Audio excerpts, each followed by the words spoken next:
간병인 주제에 차트를 본다고 알겠어? 각각각각. 그녀는 대한민국 최고의 간호사였습니다. 하지만 누군가 모든 것을 빼앗았어요. 12년을 기다렸습니다. 발표도 소리 지르지 않았어요. 피를 흘려도 울지 않았죠. 왜냐고요? 복수는 소리 없이 다가오니까요. 침묵의 맥박, 지금 시작합니다. 이야기 시작 전 구독으로 마음의 복을 먼저 담아보세요. 지금 어디서 보고 계신가요? 댓글 남겨주시면 여러분이 계신 그곳까지 정성껏 복을 전해드리겠습니다. 사연 시작합니다. 그 냄새는 코끝을 찌르는 정도가 아니었습니다. 폐 깊숙한 곳까지 파고들어 위장을 뒤틀어버리는 종류였어요. 2024년 9월 3일 오후 3시 강남 백회장 저택의 3층 병실에는 두 가지 냄새가 전쟁을 벌이고 있었습니다. 하나는 노인의 배설물에서 피어오르는 암모니아 냄새였어요. 눈이 따가울 정도로 독했고 숨을 들이쉴 때마다 목구멍 안쪽이 쓰라렸죠. 다른 하나는 그 악취를 덮으려고 뿌려놓은 라벤더 방향제 향이었습니다. 문제는 두 냄새가 섞이면서 만들어진 기괴한 악취였어요. 달콤함과 썩은 냄새가 뒤엉켜 코를 막아도 소용없었습니다. 입으로 숨을 쉬면 혀끝에서 그 냄새가 느껴졌고 신물이 목구멍까지 치밀어 올랐죠. 하늘은 그 냄새 속에서 무릎을 꿇고 있었습니다. 차가운 마룻바닥이 무릎뼈를 눌렀습니다. 3개월째 이 자세로 일하다 보니 무릎 안쪽이 늘 시큰거렸어요. 오른쪽 어깨는 결려서 팔을 들어 올릴 때마다 뻐근한 통증이 밀려왔습니다. 고무장갑을 낀 손으로 걸레를 쥐었지만 손가락 마디마다 굳은 살이 박혀 감각이 무뎌진 지 오래였죠. 새벽에 백회장의 기저귀가 새면서 마룻바닥 틈새까지 오염되었습니다. 하늘은 그 자국을 지우기 위해 2시간째 바닥을 문지르고 있었어요. 걸레에서 짜낸 물이 누렇게 변할 때마다 속이 메스꺼웠지만 그녀는 표정 하나 바꾸지 않았습니다. 바로 그때였습니다. 똑똑똑. 복도 저편에서 하이힐 소리가 울려왔어요. 날카롭고 규칙적인 발자국 소리. 하늘의 손이 멈췄습니다. 등줄기를 타고 차가운 기운이 흘러내렸죠. 그 소리만으로도 누가 오는지 알 수 있었습니다. 병실 문이 거칠게 열렸습니다. 장남 준혁과 그의 아내 미란이 들어왔어요. 준혁은 검은 양복에 금태 안경을 쓰고 있었고 미란은 빨간 샤넬 투피스에서 독한 향수 냄새를 풍기고 있었습니다. 뭐야, 이 냄새. 미란이 손등으로 코를 막으며 얼굴을 찌푸렸습니다. 전현이 청소도 제대로 못하나 봐요. 준혁이 하늘을 내려다보았습니다. 바닥에 엎드린 여자를 마치 밟아도 되는 벌레처럼 응시했죠. 아, 고개 들어. 하늘이 천천히 고개를 들었습니다. 내가 3개월이나 우리 아버지를 돌봤다고? 네, 그렇습니다. 근데 왜 이 모양이야? 죄송합니다. 새벽에 기저귀가 됐어. 준혁이 손을 들어 말을 끊었습니다. 그리고 천천히 다가왔어요. 그의 검은 구두코가 하늘의 손끝 바로 앞에서 멈췄습니다. 다음 순간 구두가 하늘의 손등 위에 올라탔습니다. 가죽 밑창의 딱딱한 감촉이 손등 뼈를 눌렀습니다. 처음에는 묵직한 압박이었다가 점점 더 강해졌어요. 손가락 관절이 삐걱거리는 소리가 하늘의 귀에만 들렸습니다. 뼈가 휘어지는 것 같은 통증이 손목을 타고 팔꿈치까지 쏘아 올랐죠. 미란이 킥킥거리며 다가왔습니다. 어머, 그러면 제대로 밟아야지. 그녀의 하이힐이 하늘의 다른 손등 위에 내려찍혔습니다. 뾰족한 굽이 살갗을 뚫고 들어왔어요. 찢어지는 느낌이 손끝에서 어깨까지 번졌습니다. 피가 배어나와 마룻바닥 위로 번졌죠. 넌 그냥 똥 치우는 년이야. 알겠어? 네. 알겠습니다, 사모님. 하늘의 목소리는 떨리지 않았습니다. 눈에는 아무런 감정도 없었어요. 두 사람이 병실을 나간 뒤 하늘은 쓰러진 채 천장을 바라보았습니다. 손등에서 피가 흘러 손목까지 적셨죠. 목구멍까지 신물이 차올랐지만 그녀는 삼켰습니다. 그리고 천천히 몸을 일으켰습니다. 피 묻은 손으로 걸레를 다시 집었어요. 그녀의 눈이 차갑게 빛났습니다. 기다려라. 마음속으로 중얼거렸습니다.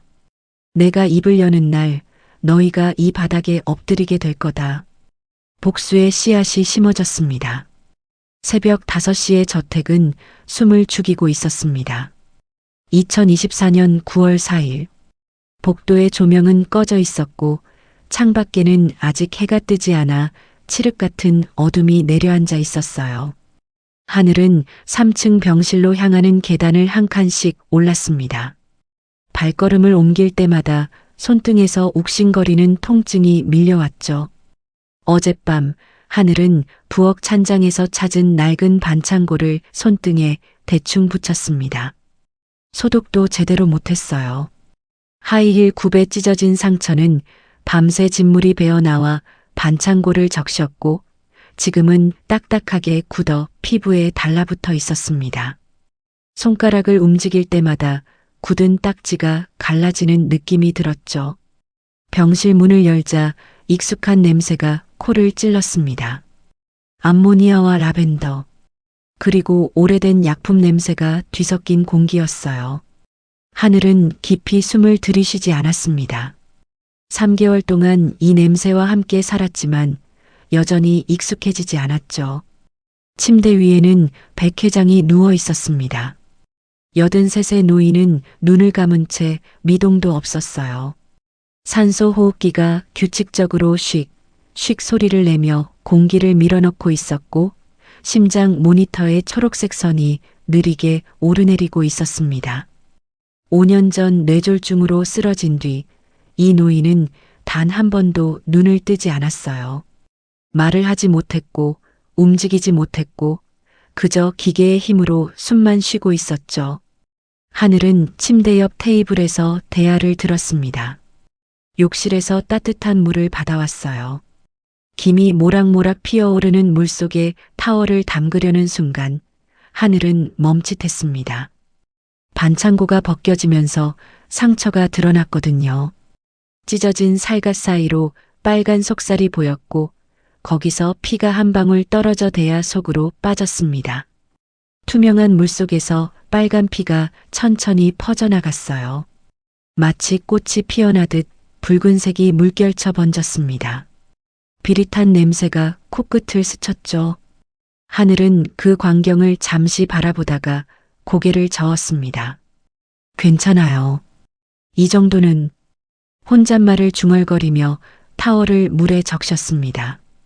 상처에 따뜻한 물이 스며들자 찌릿한 통증이 손목까지 타고 올랐어요. 하지만 하늘은 이를 악물고 타월을 짰습니다. 회장님의 몸을 닦아드려야 했습니다. 하늘은 이불을 조심스럽게 걷어냈어요.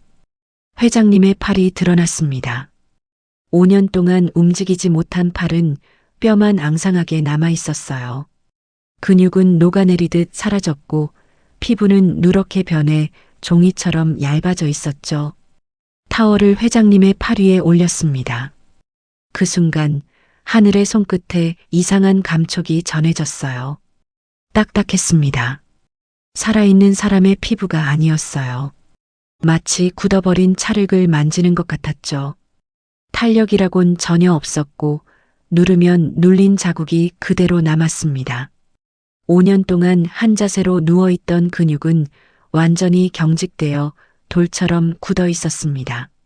하늘은 회장님의 팔을 천천히 문지르며 닦아나갔습니다. 손목에서 팔꿈치로, 팔꿈치에서 어깨로.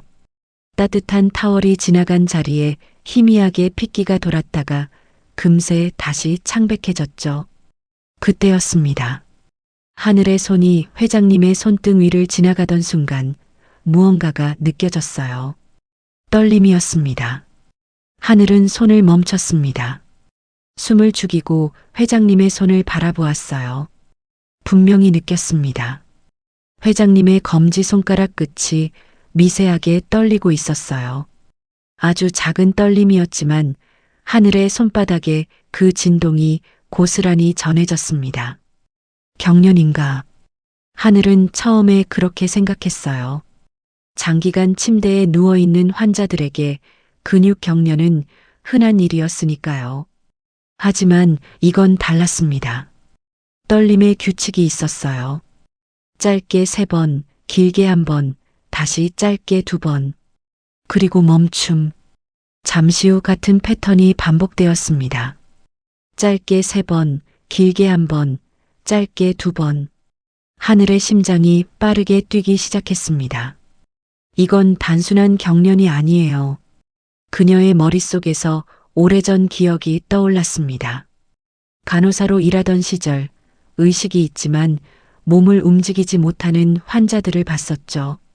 감금 증후군이라고 불렀어요. 뇌는 살아있지만 몸이 감옥이 되어버린 상태. 그런 환자들은 눈꺼풀이나 손가락 끝의 미세한 움직임으로 신호를 보냈습니다. 하늘은 회장님의 얼굴을 올려다보았습니다. 굳게 감긴 눈꺼풀, 꼭 다문 입술, 아무런 표정도 없는 얼굴이었습니다. 하지만 그 아래에 저 깊은 곳에 무언가가 살아 숨쉬고 있을지도 모른다는 생각이 들었죠. 회장님, 제 말 들리세요? 하늘이 낮은 목소리로 물었습니다. 대답은 없었어요. 하지만 회장님의 검지손가락이 다시 떨렸습니다. 짧게 3번. 하늘의 눈이 커졌습니다. 가슴 깊은 곳에서 무언가가 뜨겁게 끓어올랐어요. 3개월 동안 이 저택에서 짓밟히고 모욕당하면서도 버텨온 이유가 있었습니다. 복수? 하지만 지금 그녀의 가슴을 뛰게 하는 건 복수심이 아니었어요. 간호사로서의 본능이었습니다. 이건 살아있는 신호예요. 하늘은 회장님의 손을 조심스럽게 감싸 쥐었습니다. 굳어버린 손가락 사이로 온기가 전해지길 바라면서요. 10년 전에 묻어버렸다고 생각한 그 본능이 지금 이 순간 다시 깨어나고 있었습니다.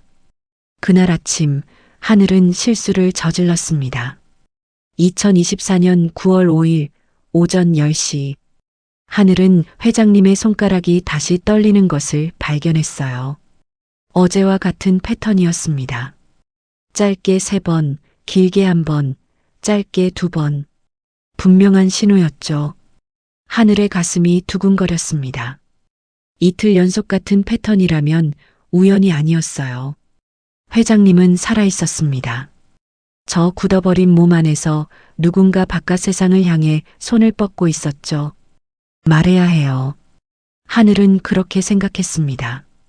가족들에게 알려야 한다고요. 아무리 자신을 짓밟은 사람들이라 해도 아버지가 의식이 있다는 사실을 알면 달라지지 않을까? 어쩌면 제대로 된 치료를 받게 해줄지도 모른다고 생각했어요. 그것이 하늘의 실수였습니다. 하늘은 준혁을 찾아갔습니다. 1층 서재에서 서류를 검토하던 준혁은 하늘을 보자 눈살을 찌푸렸어요. 뭐야? 누가 여기 오라고 했어? 죄송합니다, 사장님. 하지만 드릴 말씀이 있어서요. 하늘은 떨리는 목소리로 설명했습니다. 회장님의 손가락이 규칙적으로 움직인다는 것. 이틀 연속 같은 패턴이 반복된다는 것. 이건 단순한 경련이 아니라 의식이 있다는 신호일 수 있다는 것. 준혁의 표정이 굳어졌습니다. 뭐라고? 회장님께서 의식이 있으실 수도 있어요. 전문의 검사를 받아보시면. 닥쳐. 준혁이 차갑게 말을 끊었습니다. 그의 눈빛이 싸늘하게 변했어요. 내가 의사야? 내가 뭘 안다고 그런 헛소리를 짓거려? 아니에요, 사장님. 하지만 제가 분명히 느꼈어요. 그건 단순한 경련이 아니었습니다. 하늘의 목소리에 힘이 들어갔습니다. 회장님을 위해서, 그리고 저 안에 갇힌 영혼을 위해서 물러설 수 없었어요. 하지만 그 순간 준혁의 입꼬리가 올라갔습니다. 섬뜩한 미소였어요. 그래, 내가 그렇게 확신해? 준혁이 책상 위에 전화기를 들었습니다. 박 원장 나야. 지금 당장 본가로 와. 아버지 상태 좀 봐야겠어. 30분 뒤 박 원장이 도착했습니다. 백 회장의 주치의인 박 원장은 60이 넘은 노인이었어요. 하지만 그의 눈빛에는 의사로서의 양심 같은 건 보이지 않았습니다. 오로지 돈과 권력 앞에 무릎 꿇은 사람의 비굴함만이 가득했죠. 박 원장은 검은 가죽 가방을 들고 3층 병실로 올라왔습니다. 가방을 열자 소독약 냄새가 진하게 퍼졌어요. 코를 찌르는 알코올 냄새 사이로 뭔가 독한 화학약품 냄새가 섞여 있었습니다. 이게 뭐예요? 하늘이 물었습니다. 박 원장은 대답하지 않았어요. 그는 가방에서 주사기 하나를 꺼냈습니다. 하늘의 눈이 커졌습니다. 주사기 안에는 탁한 유백색 액체가 들어 있었어요. 우유처럼 뿌연 그 색깔이 기분 나빴습니다. 맑지도 투명하지도 않은 마치 썩은 물처럼 탁한 액체였죠. 그건 뭐예요? 회장님께 뭘 주사하시려는 거예요? 하늘이 다급하게 물었습니다. 하지만 준혁이 팔짱을 끼고 문 앞을 막아섰어요. 진정제야. 아버지가 경련을 일으키신다며? 그러면 진정시켜 드려야지. 경련이 아니에요. 그건 신호라고요. 하늘이 소리쳤습니다. 하지만 아무도 듣지 않았어요. 박 원장이 회장님의 팔을 잡았습니다. 굳어버린 팔에서 혈관을 찾았어요. 파랗게 튀어나온 혈관 위로 알코올 솜이 지나갔습니다. 차가운 소독약 냄새가 코끝을 스쳤죠. 하지 마세요. 하늘이 달려들었습니다. 하지만 준혁이 하늘의 팔을 잡아 뒤로 밀쳤어요. 하늘의 몸이 벽에 부딪혔습니다. 그 순간 바늘이 회장님의 피부를 뚫고 들어갔습니다. 하늘은 그 장면을 똑똑히 보았어요. 은빛 바늘 끝이 누렇게 변한 피부 속으로 파고드는 것을, 박 원장의 엄지가 주사기 끝을 천천히 누르는 것을, 탁한 유백색 액체가 혈관 속으로 밀려 들어가는 것을. 안 돼요. 하늘의 입에서 신음이 새어나왔습니다. 주사가 끝났습니다. 박 원장이 바늘을 빼고 솜으로 주사 자국을 눌렀어요. 아무 일도 없었다는 듯이. 하늘은 재빨리 회장님의 손으로 달려갔습니다. 회장님의 손을 잡았어요. 방금 전까지 미세하게 떨리던 그 손가락을. 차가웠습니다. 떨림이 없었습니다. 회장님의 검지 손가락은 축 늘어져 있었어요. 마치 실이 끊어진 인형처럼 힘없이. 방금 전까지 분명히 살아 움직이던 그 손가락이 이제는 그저 차갑고 굳은 살덩어리에 불과했습니다. 하늘의 손이 떨렸습니다. 회장님, 회장님. 하늘이 속삭였습니다. 하지만 대답이 없었어요. 신호도 없었습니다. 아무것도. 준혁의 웃음소리가 들렸습니다. 경련 치료 끝. 이제 됐지? 하늘은 고개를 들지 못했습니다. 회장님의 손을 꼭 쥔 채 바닥을 바라보았습니다. 눈앞이 흐려졌습니다. 뜨거운 것이 눈가에 맺혔죠. 조금만 더 기다릴걸. 후회가 밀려왔습니다. 입을 다물고 혼자 방법을 찾을걸. 왜 저들에게 말한 거야? 왜 저들이 달라질 거라고 생각한 거야? 하늘의 어깨가 떨렸습니다. 희망이 무너지는 소리가 들리는 것 같았어요. 아니, 희망을 자기 손으로 부숴버린 것이었죠. 이건 희망 고문이었습니다. 손에 잡힐 듯 했던 빛이 자신의 실수로 인해 더 처참하게 사라져버린 것이었어요. 하늘은 회장님의 차가운 손을 이마에 가져다 댔습니다. 죄송해요, 회장님. 제가 바보였어요. 눈물이 뺨을 타고 흘러내렸습니다. 하지만 하늘은 소리내어 울지 않았어요. 울음 대신 그녀의 눈 속에서 무언가가 타올랐습니다. 다시는 실수하지 않을 거예요. 마음속으로 맹세했습니다. 저들에게 기대하지 않을 거예요. 혼자서 해낼 거예요. 반드시. 창밖으로 구름이 해를 가렸습니다. 병실 안이 어둑해졌어요. 그 어둠 속에서 하늘의 눈만이 차갑게 빛나고 있었습니다. 뺨이 아직도 화끈거렸습니다. 2024년 9월 5일 오후 4시 하늘은 지하 창고 옆 자신의 방으로 돌아왔어요. 준혁에게 뺨을 맞은 자리가 벌겋게 부어올라 있었죠. 거울을 볼 용기조차 나지 않았습니다. 하늘의 방은 창고나 다름없었어요. 겨우 2평 남짓한 공간에 낡은 침대 하나와 서랍장 하나가 전부였죠. 창문도 없어서 형광등을 켜지 않으면 한낮에도 깜깜했습니다. 벽에서는 곰팡이 냄새가 났고 천장 구석에는 거미줄이 쳐 있었어요. 하늘은 침대에 털썩 앉았습니다. 두 손으로 얼굴을 감쌌어요. 뜨거운 눈물이 손가락 사이로 흘러내렸습니다. 바보 같았어요. 왜 말한 거야? 왜 저들이 달라질 거라고 생각한 거야? 후회가 파도처럼 밀려왔습니다. 회장님의 손가락이 움직인다고 말했을 때 준혁의 얼굴에 떠오른 표정을 잊을 수가 없었어요. 놀람이 아니었습니다. 두려움이었죠. 아버지가 깨어날지 모른다는 두려움. 바로 그때였습니다. 방문이 벌컥 열렸습니다. 미란이 서 있었어요. 빨간 원피스에 진주 귀걸이를 하고 입술에는 짙은 립스틱을 바른 채 그녀의 몸에서 풍기는 독한 향수 냄새가 좁은 방 안에 가득 퍼졌습니다. 달콤하면서도 독한 숨이 막힐 것 같은 냄새였어요. 사모님, 무슨 일이? 하늘이 허둥지둥 일어섰습니다.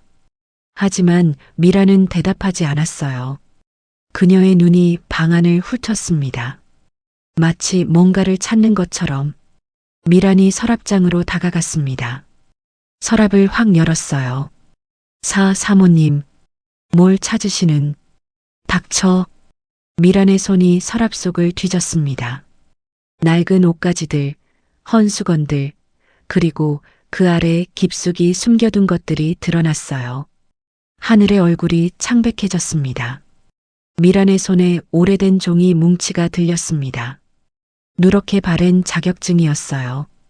대한민국 보건복지부 장관 명의로 발급된 간호사 면허증, 그리고 그 아래에는 보건복지부 장관 표창장과 대학병원 수석 간호사 임명장이 있었습니다. 이게 뭐야? 미란이 종이들을 펼쳐보았습니다. 그녀의 눈썹이 올라갔어요. 뭐, 수석 간호사? 장관 표창? 미란이 킥킥거리며 웃었습니다. 날카롭고 비웃는 웃음이었어요. 야, 이거 가짜지? 내가 수석 간호사라고? 가짜가 아닙니다, 사모님. 하늘의 목소리가 떨렸습니다. 하지만 분명하게 말했어요. 저는 서울대학교 병원에서 15년 동안 일했습니다. 수석 간호사였고 장관 표창도 받았어요. 그건 진짜입니다. 미란의 웃음이 멈췄습니다. 그녀의 눈이 가늘어졌어요. 차가운 빛이 그 안에서 번뜩였습니다. 뭐라고? 내가 서울대병원 수석 간호사였다고?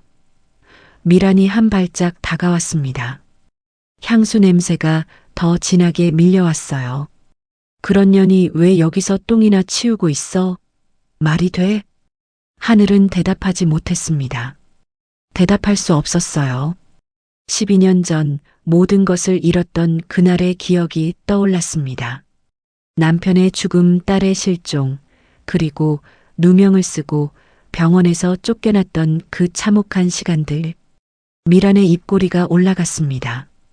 거짓말이네. 가짜 서리로 사기나 치는 년이구나. 아니에요, 사모님. 그건 닥치라고 했지? 미란이 하늘의 뺨을 후려쳤습니다. 아까 준혁에게 맞은 자리와 같은 곳이었어요. 하늘의 입에서 신음이 새어나왔습니다. 아까보다 더 심한 통증이 뺨 전체로 퍼졌죠. 미란이 자격증을 들어 올렸습니다. 가짜 서류로 우리 집에 취직했어? 어디서 이런 사기를 쳐? 그리고 다음 순간 찢어지는 소리가 들렸습니다. 끄드득 하는 날카로운 파열음이 좁은 방 안에 울렸어요. 미란의 손이 자격증을 두 쪽으로 찢었습니다. 그리고 다시 네 쪽으로, 8쪽으로. 하늘의 눈이 커졌습니다. 숨이 막혔습니다. 사모님, 제발이요. 미란은 멈추지 않았습니다. 표창장을 집어들었어요. 똑같이 찢었습니다. 끄드득, 끄드득. 종이가 찢기는 소리가 하늘의 심장을 찔렀습니다. 임명장도 찢었습니다. 15년의 노력이, 땀과 눈물이, 자부심이 미란의 소나기에서 산산조각 났어요. 찢긴 종이 조각이 하늘의 얼굴 위로 흩뿌려졌습니다.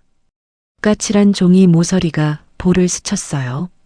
눈 위로, 코 위로, 입술 위로 조각들이 떨어졌습니다. 그리고 미란이 방 구석의 쓰레기통을 가리켰습니다. 저기 가서 주워.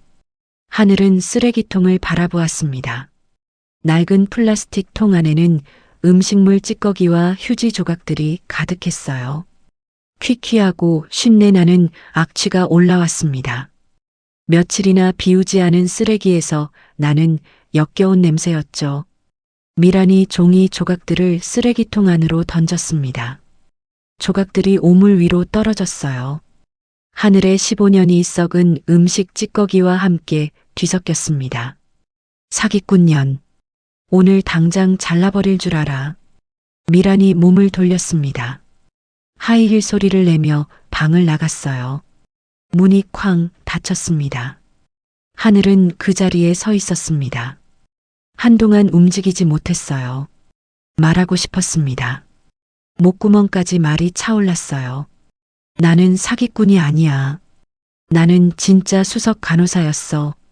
나는 수백 명의 환자를 살렸어. 나는 당신 따위한테 이런 취급받을 사람이 아니라고. 하지만 말할 수 없었습니다. 입을 열면 끝이었어요.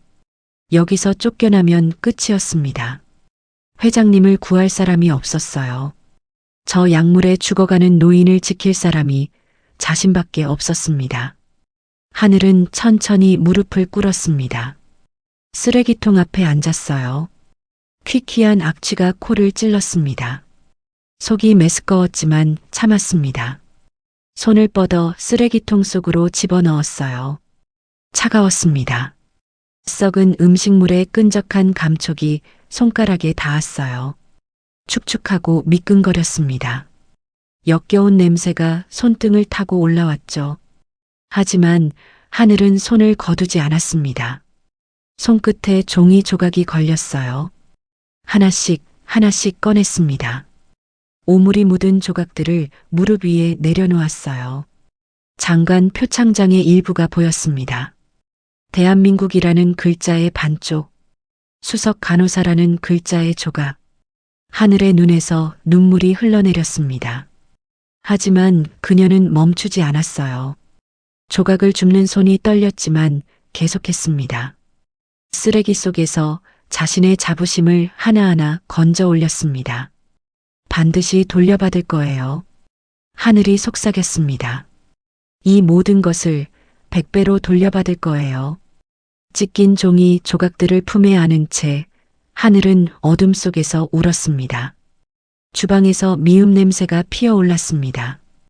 2024년 9월 6일 오전 7시 하늘은 찢긴 자존심을 억지로 추스르고 다시 일상으로 돌아왔어요.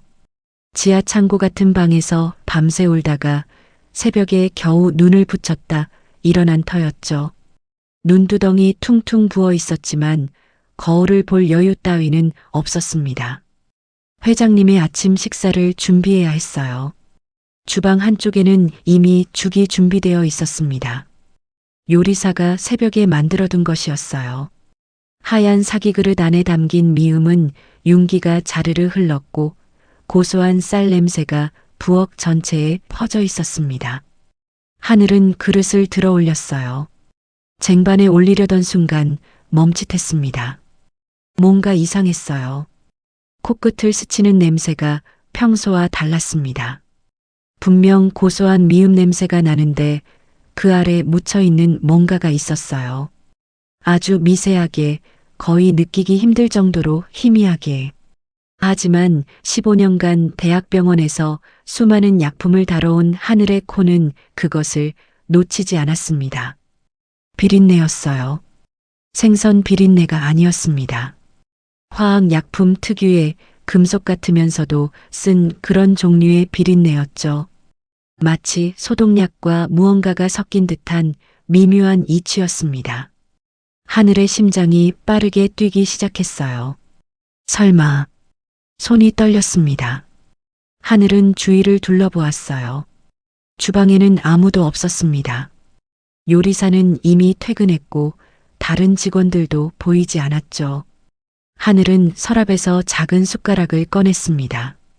그리고 죽을 한 숟갈 떠서 입안에 넣었습니다. 처음에는 평범했습니다. 부드러운 쌀알이 혀 위에서 녹았고 고소한 맛이 입안 가득 퍼졌죠. 하늘은 천천히 죽을 굴렸습니다. 혀 이쪽에서 저쪽으로 입천장에 닿도록. 그리고 그 순간 혀끝이 아려왔습니다. 처음에는 미세한 자극이었어요. 마치 뜨거운 것에 살짝 댄 것 같은 느낌이었죠. 하지만 곧 그 감각이 퍼져나갔습니다. 혀끝에서 혀 중앙으로, 중앙에서 혀 뿌리로. 아린 느낌이 점점 무뎌지더니 이내 감각 자체가 사라지기 시작했어요. 마비였습니다. 하늘의 눈이 커졌어요. 혀가 굳어가는 느낌이었습니다. 마치 치과에서 마취 주사를 맞은 것처럼 혀 전체가 둔해지고 있었죠. 동시에 목구멍을 타고 불쾌한 쓴맛이 넘어갔습니다. 역겹고 날카로운 약품 특유의 쓴맛이었어요. 하늘은 죽을 뱉어냈습니다. 싱크대에 고개를 숙이고 물을 틀었어요. 입을 헹궜습니다. 한 번, 두 번, 세 번. 하지만 혀끝의 마비감은 쉽게 가시지 않았죠. 등줄기에 식은 땀이 흘러내렸습니다. 셔츠가 등에 달라붙었어요. 위장이 비틀리는 것 같았습니다. 구역질이 올라왔지만 하늘은 그것마저 삼켰습니다. 신경차단제. 하늘의 머릿속에 그 단어가 떠올랐어요. 병원에서 일할 때 배웠던 약물이었습니다. 소량을 장기간 투여하면 근육이 서서히 마비되고 결국 호흡근까지 멈추게 만드는 성분이었죠.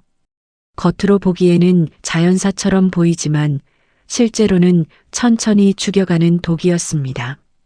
저들이 회장님을 죽이려 하고 있어요.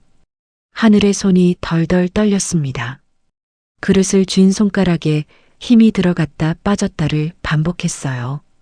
어쩌면 처음부터 알고 있었는지도 몰랐습니다. 회장님이 5년이나 깨어나지 못한 이유, 진정제를 맞은 뒤 손가락 떨림이 사라진 이유, 모든 것이 하나로 연결되었어요. 준혁과 미라는 처음부터 회장님이 죽기를 바라고 있었던 거예요. 하늘은 싱크대를 붙잡았습니다. 다리에 힘이 풀렸어요. 주저앉고 싶었지만 그럴 수 없었습니다. 지금 이 순간 하늘 앞에는 두 개의 길이 있었어요. 첫 번째, 이 사실을 밝히는 것이었습니다. 경찰에 신고하거나 다른 가족에게 알리거나. 하지만 증거가 없었어요. 간병인의 말을 누가 믿어주겠습니까? 오히려 미친년 취급을 받고 쫓겨날 게 뻔했죠. 그리고 하늘이 쫓겨나면 회장님을 지킬 사람이 아무도 없었습니다. 두 번째, 침묵하는 것이었습니다. 아무것도 모른 척 이 죽을 회장님께 먹이는 것이었어요. 하지만 그러면 회장님은 서서히 죽어갈 거예요. 하늘의 손으로 독을 먹이는 셈이었죠. 말해도 지옥이었고 말하지 않아도 지옥이었습니다. 하늘은 그릇을 바라보았습니다. 하얗고 고소해 보이는 죽이 담긴 그릇을, 그 안에 숨겨진 독을 알면서도 그것을 들고 3층으로 올라가야 했습니다. 손이 떨렸습니다. 심장이 미친 듯이 뛰었어요. 하지만 하늘은 그릇을 쟁반에 올렸습니다. 한 발 한 발 계단을 올랐어요. 2층을 지나고 3층에 도착했습니다. 병실 문을 열었습니다. 백 회장이 침대에 누워 있었어요. 산소 호흡기가 쉭, 쉭 소리를 내며 작동하고 있었고 심장 모니터의 초록색 선이 느리게 오르내리고 있었습니다. 하늘은 침대 옆으로 다가갔어요.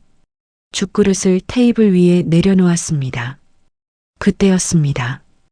회장님의 눈이 열렸어요.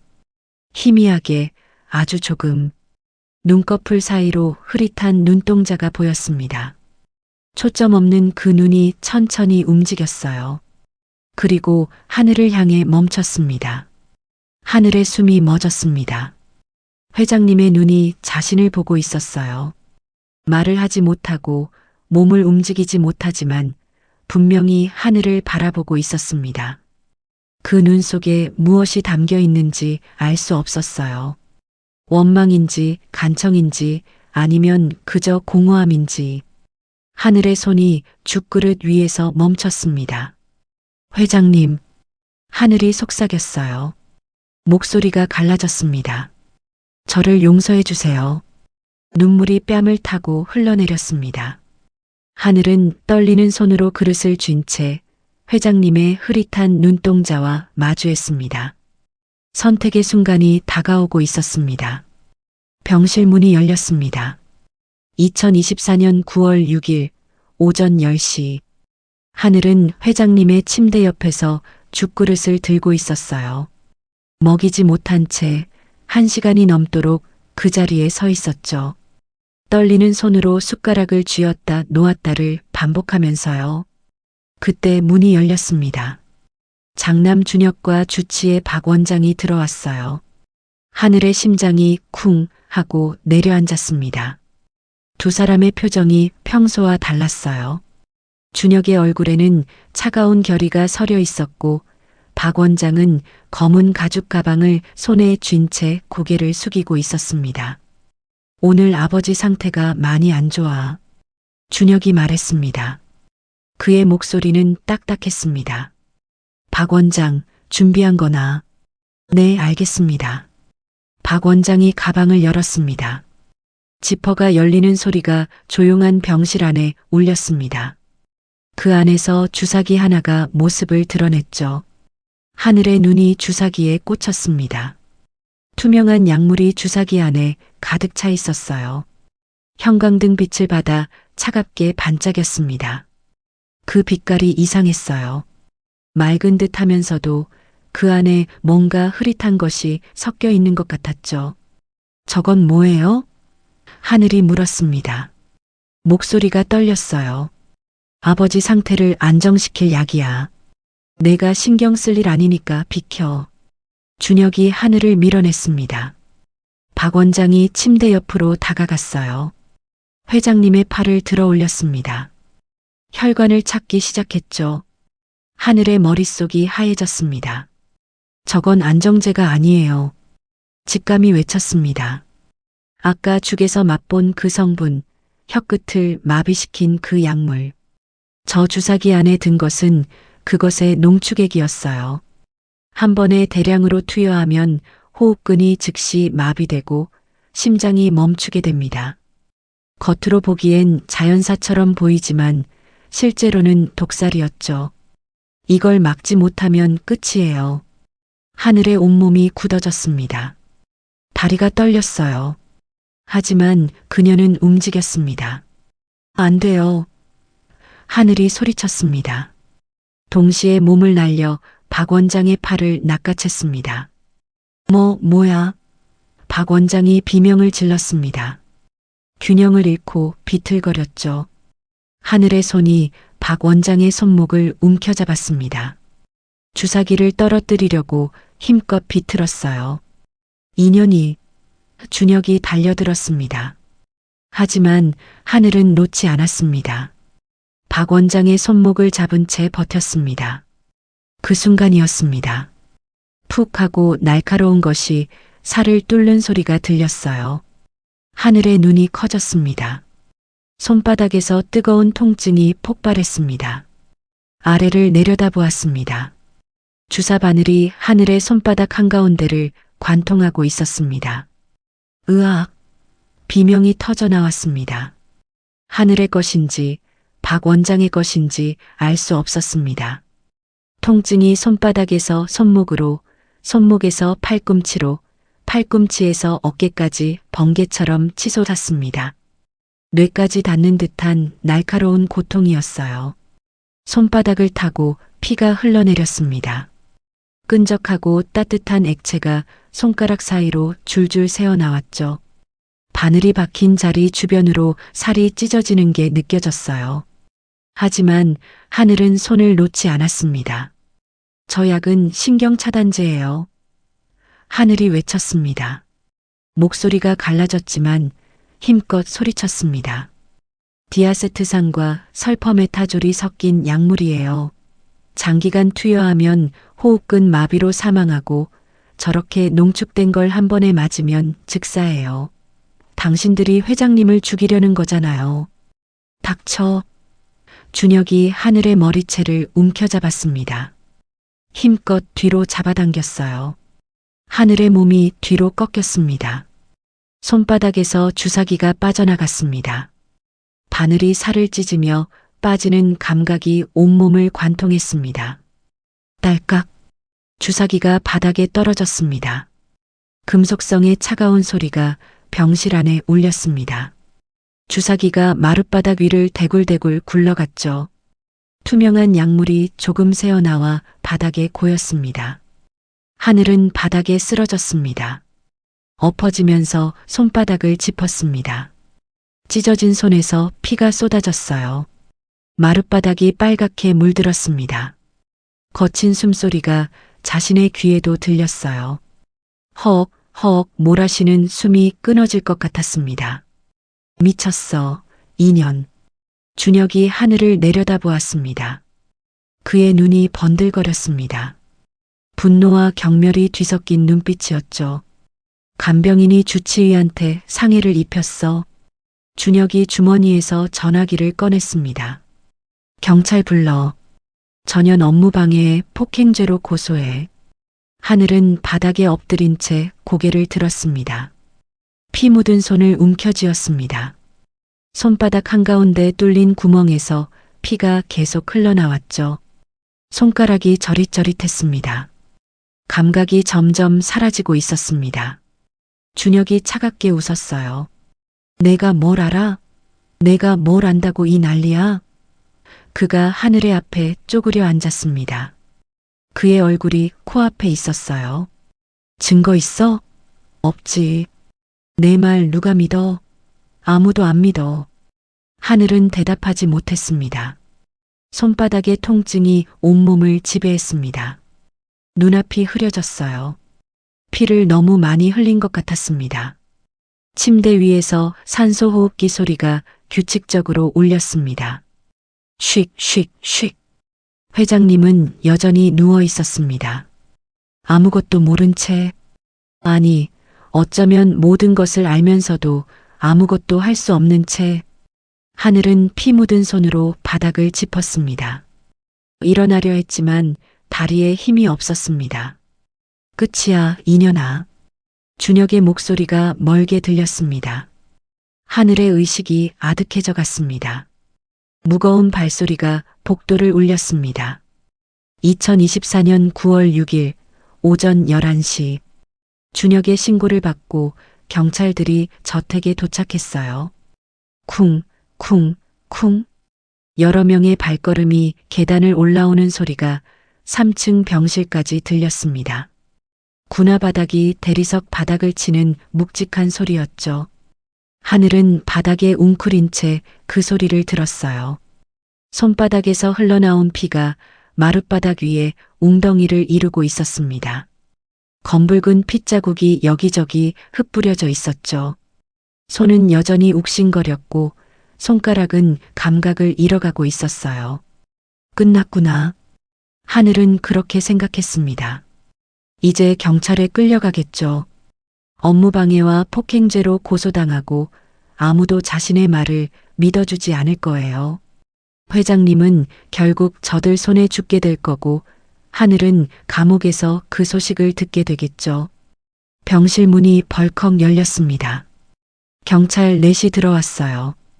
검은 제복을 입은 그들의 허리춤에서 무전기가 치직 거리며 잡음을 냈습니다. 잡음 섞인 목소리가 간헐적으로 새어나왔죠. 그들 뒤로 한 남자가 모습을 드러냈습니다. 오윤석 경찰청장이었습니다. 57의 남자였습니다. 단정하게 빗어넘긴 은발 사이로 날카로운 눈매가 빛났어요. 경찰 간부 특유의 위압감이 그의 어깨에서 뿜어져 나왔습니다. 그는 병실 안을 천천히 둘러보았습니다. 바닥의 핏자국을, 쓰러진 주사기를, 그리고 웅크린 하늘을요. 오윤석은 눈살을 찌푸렸습니다. 청장님, 전현희 범인입니다. 준혁이 앞으로 나섰습니다. 그의 목소리는 차갑고 단호했습니다. 아버지를 돌보는 간병인인데 갑자기 주치의한테 덤벼들어서 주사기를 빼앗으려 했습니다. 완전히 미쳤어요. 폭행의 업무 방해입니다. 오윤석이 하늘을 바라보았습니다. 저 여자가요? 네. 당장 체포해 주십시오. 하늘은 천천히 고개를 들었습니다. 온몸에 힘이 없었지만 마지막 기력을 쥐어짜 상체를 일으켰습니다. 무릎을 꿇은 자세로 오윤석을 올려다보았죠. 그녀의 입술이 바짝 말라 있었습니다. 심장이 귓가에서 쿵쾅거렸죠. 하지만 하늘은 입을 열었습니다. 저는 폭행을 한 게 아닙니다. 목소리가 떨렸지만 단호했습니다. 저 주사기 안에 있는 약물을 분석해 주세요.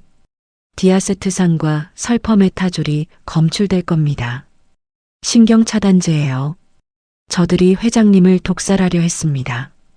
오윤석의 눈썹이 꿈틀했습니다. 뭐라고요? 저 약물을 분석하면 알 수 있어요. 제발 믿어주세요. 하늘의 목소리에 간절함이 담겼습니다. 말투 끝에 특유의 비음이 섞여 있었어요. 단호하면서도 어딘가 호소하는 듯한 그런 말투였죠.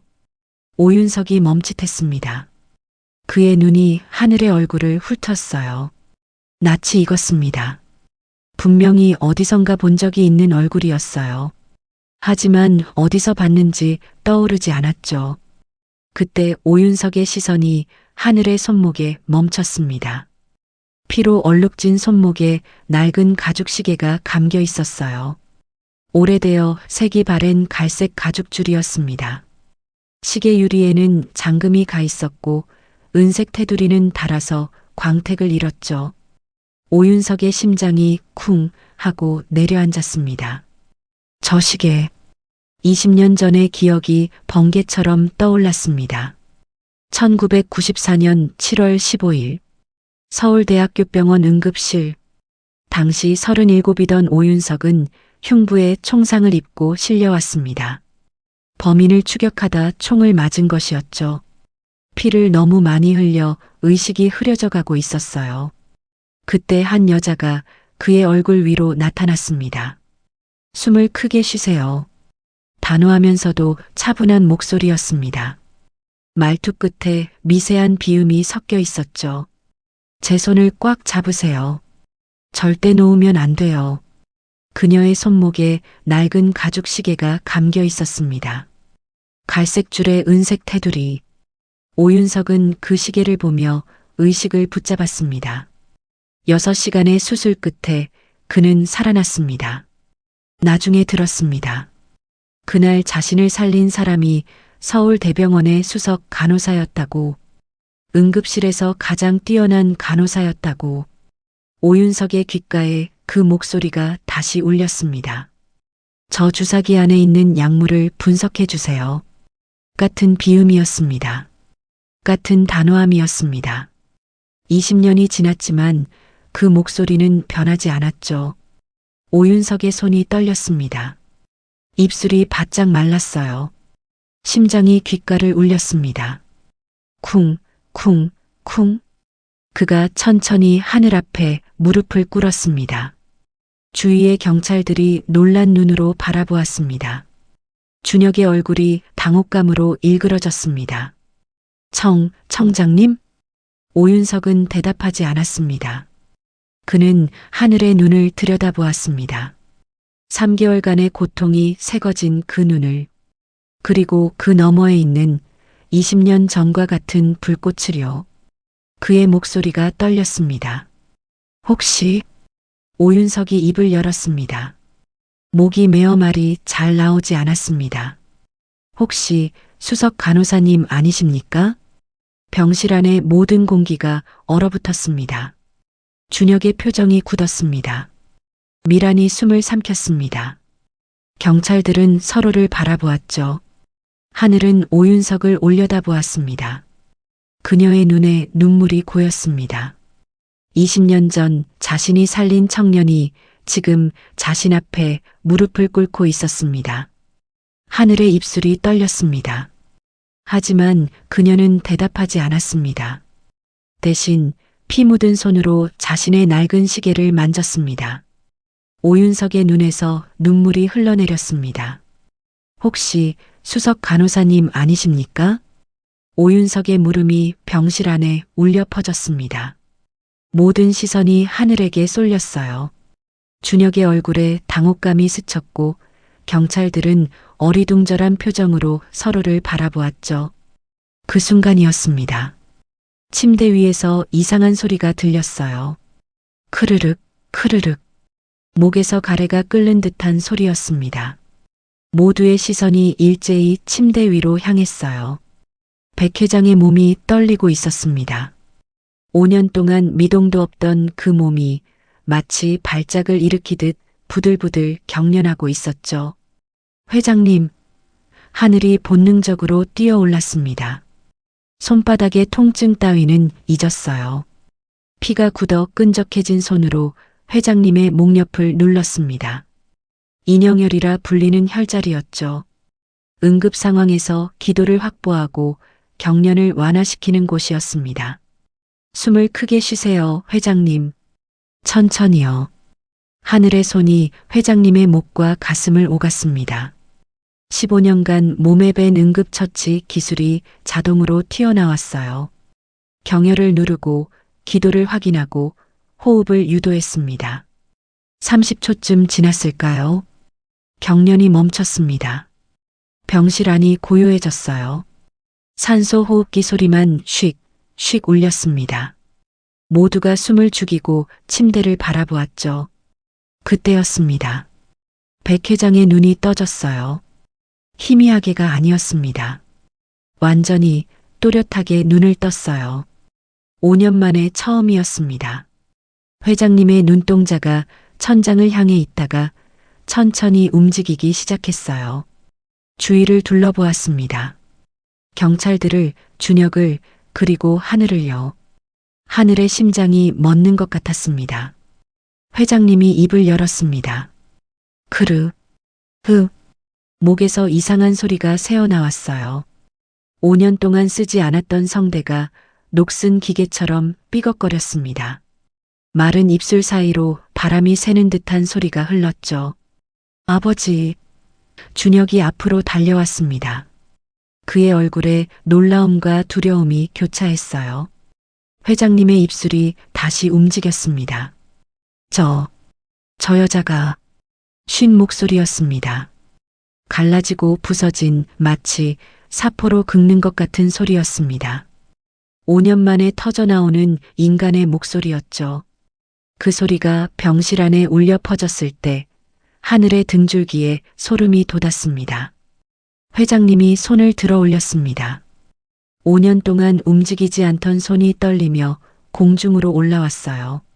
굳어버린 손가락이 펴졌습니다. 그리고 그 손가락이 어느 한 방향을 가리켰습니다. 하늘을 가리켰습니다. 저 여자가 나를 죽이려 했어. 시간이 멈춘 것 같았습니다. 하늘은 회장님의 손가락을 바라보았습니다. 자신을 향해 뻗은 그 떨리는 손가락을요. 굳어버린 마디가 삐뚤빼뚤하게 꺾인 그 손가락을요. 뭐라고요? 하늘의 입에서 신음이 새어나왔습니다. 목소리가 나오지 않았습니다. 숨을 쉴 수가 없었습니다. 회장님이 다시 말했습니다. 전현이 밥에 독을 넣었어. 나를 죽이려고. 쉰 목소리가 병실 안을 가득 채웠습니다. 갈라지고 끊기는 그 음성이 하늘의 귀를 찔렀습니다. 마치 못으로 고막을 긁는 것 같았습니다. 하늘의 온몸에서 피가 식어갔어요. 손끝부터 시작된 오한이 온몸 구석구석으로 퍼져나갔죠. 이가 딱딱 부딪혔습니다. 떨림을 멈출 수가 없었습니다. 들으셨습니까, 청장님? 준혁이 소리쳤습니다. 그의 얼굴에 승리감이 떠올랐습니다. 비열하고 추악한 미소가 입꼬리에 걸렸죠. 아버지께서 직접 증언하셨습니다. 전현이 아버지를 독살하려 했다고요.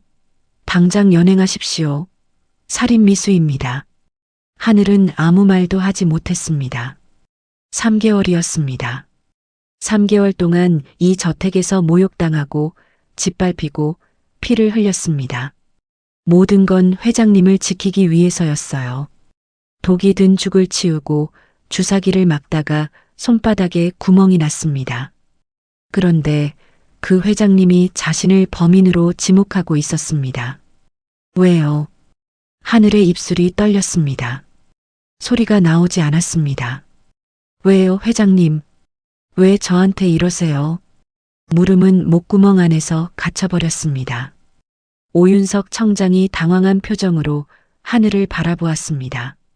방금 전까지 은인을 찾은 것 같던 그 눈에 혼란이 서렸습니다. 저 여자가 정말 아버지께서 직접 말씀하셨잖습니까? 준혁이 경찰들을 향해 소리쳤습니다. 뭘 망설여요? 당장 수갑 채워. 경찰 하나가 앞으로 나왔습니다. 그의 손에 차가운 쇠붙이가 들려 있었습니다. 은색으로 빛나는 수갑이었습니다. 하늘은 저항하지 않았습니다. 저항할 힘이 없었습니다. 무릎이 꺾여 바닥에 주저앉았습니다. 경찰이 하늘의 손목을 잡았습니다. 피가 굳은 손바닥 위로 차가운 금속이 채워졌습니다. 찰칵 하는 소리가 병실 안에 울렸습니다. 하늘은 자신의 손목을 내려다보았습니다. 수갑이 채워져 있었습니다. 손바닥에 뚫린 상처에서 다시 피가 배어 나왔습니다. 빨간 피가 은색 수갑 위로 흘러내렸습니다. 사람 선하게 살 필요 없구나. 하늘의 머릿속에 그 생각이 떠올랐습니다. 목숨 걸고 지켜온 사람에게 배신당하는구나.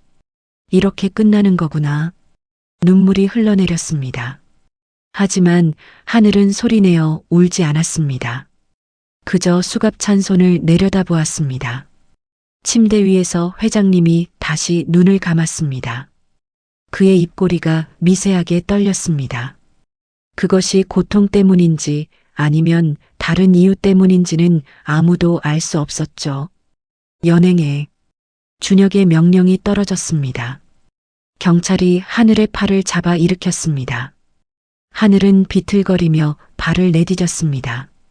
병실을 나서는 순간 그녀는 마지막으로 침대를 돌아보았습니다. 회장님의 감은 눈이 보였습니다. 그리고 문이 닫혔습니다. 경찰차의 사이렌 불빛이 병실 창문으로 들이쳤습니다. 붉은빛과 푸른빛이 번갈아가며 흰 벽을 물들였어요. 빙글빙글 돌아가는 조명이 하늘의 얼굴 위로 지나갔습니다. 붉게, 푸르게, 다시 붉게. 하늘은 수갑찬 손목을 내려다보았습니다. 차가운 금속이 피부를 눌렀습니다. 손바닥에 뚫린 상처가 욱신거렸죠. 경찰 2명이 양쪽에서 하늘의 팔을 잡고 있었습니다. 연행될 순간이었습니다. 그때였습니다. 하늘의 머릿속에 방금 전 장면이 떠올랐습니다. 회장님이 손을 뻗어 자신을 가리켰을 때 그 떨리는 손가락이 자신의 손바닥 위에 닿았던 순간 모두가 회장님의 말에 집중하느라 아무도 눈치채지 못했지만 하늘은 느꼈습니다. 회장님의 손가락이 자신의 손바닥을 스칠 때 전해진 것을요. 맥박이었습니다. 아주 미세한 하지만 분명한 규칙을 가진 맥박이었습니다. 짧게 3번, 길게 2번, 다시 짧게 1번. 그리고 긴 멈춤. 하늘의 눈이 커졌습니다. 저건 심장이 쿵 하고 내려앉았습니다. 20년 전 서울대병원 응급의학과에서 배웠던 신호였습니다. 말을 할 수 없는 환자가 의료진에게 보내는 긴급구조 신호였습니다.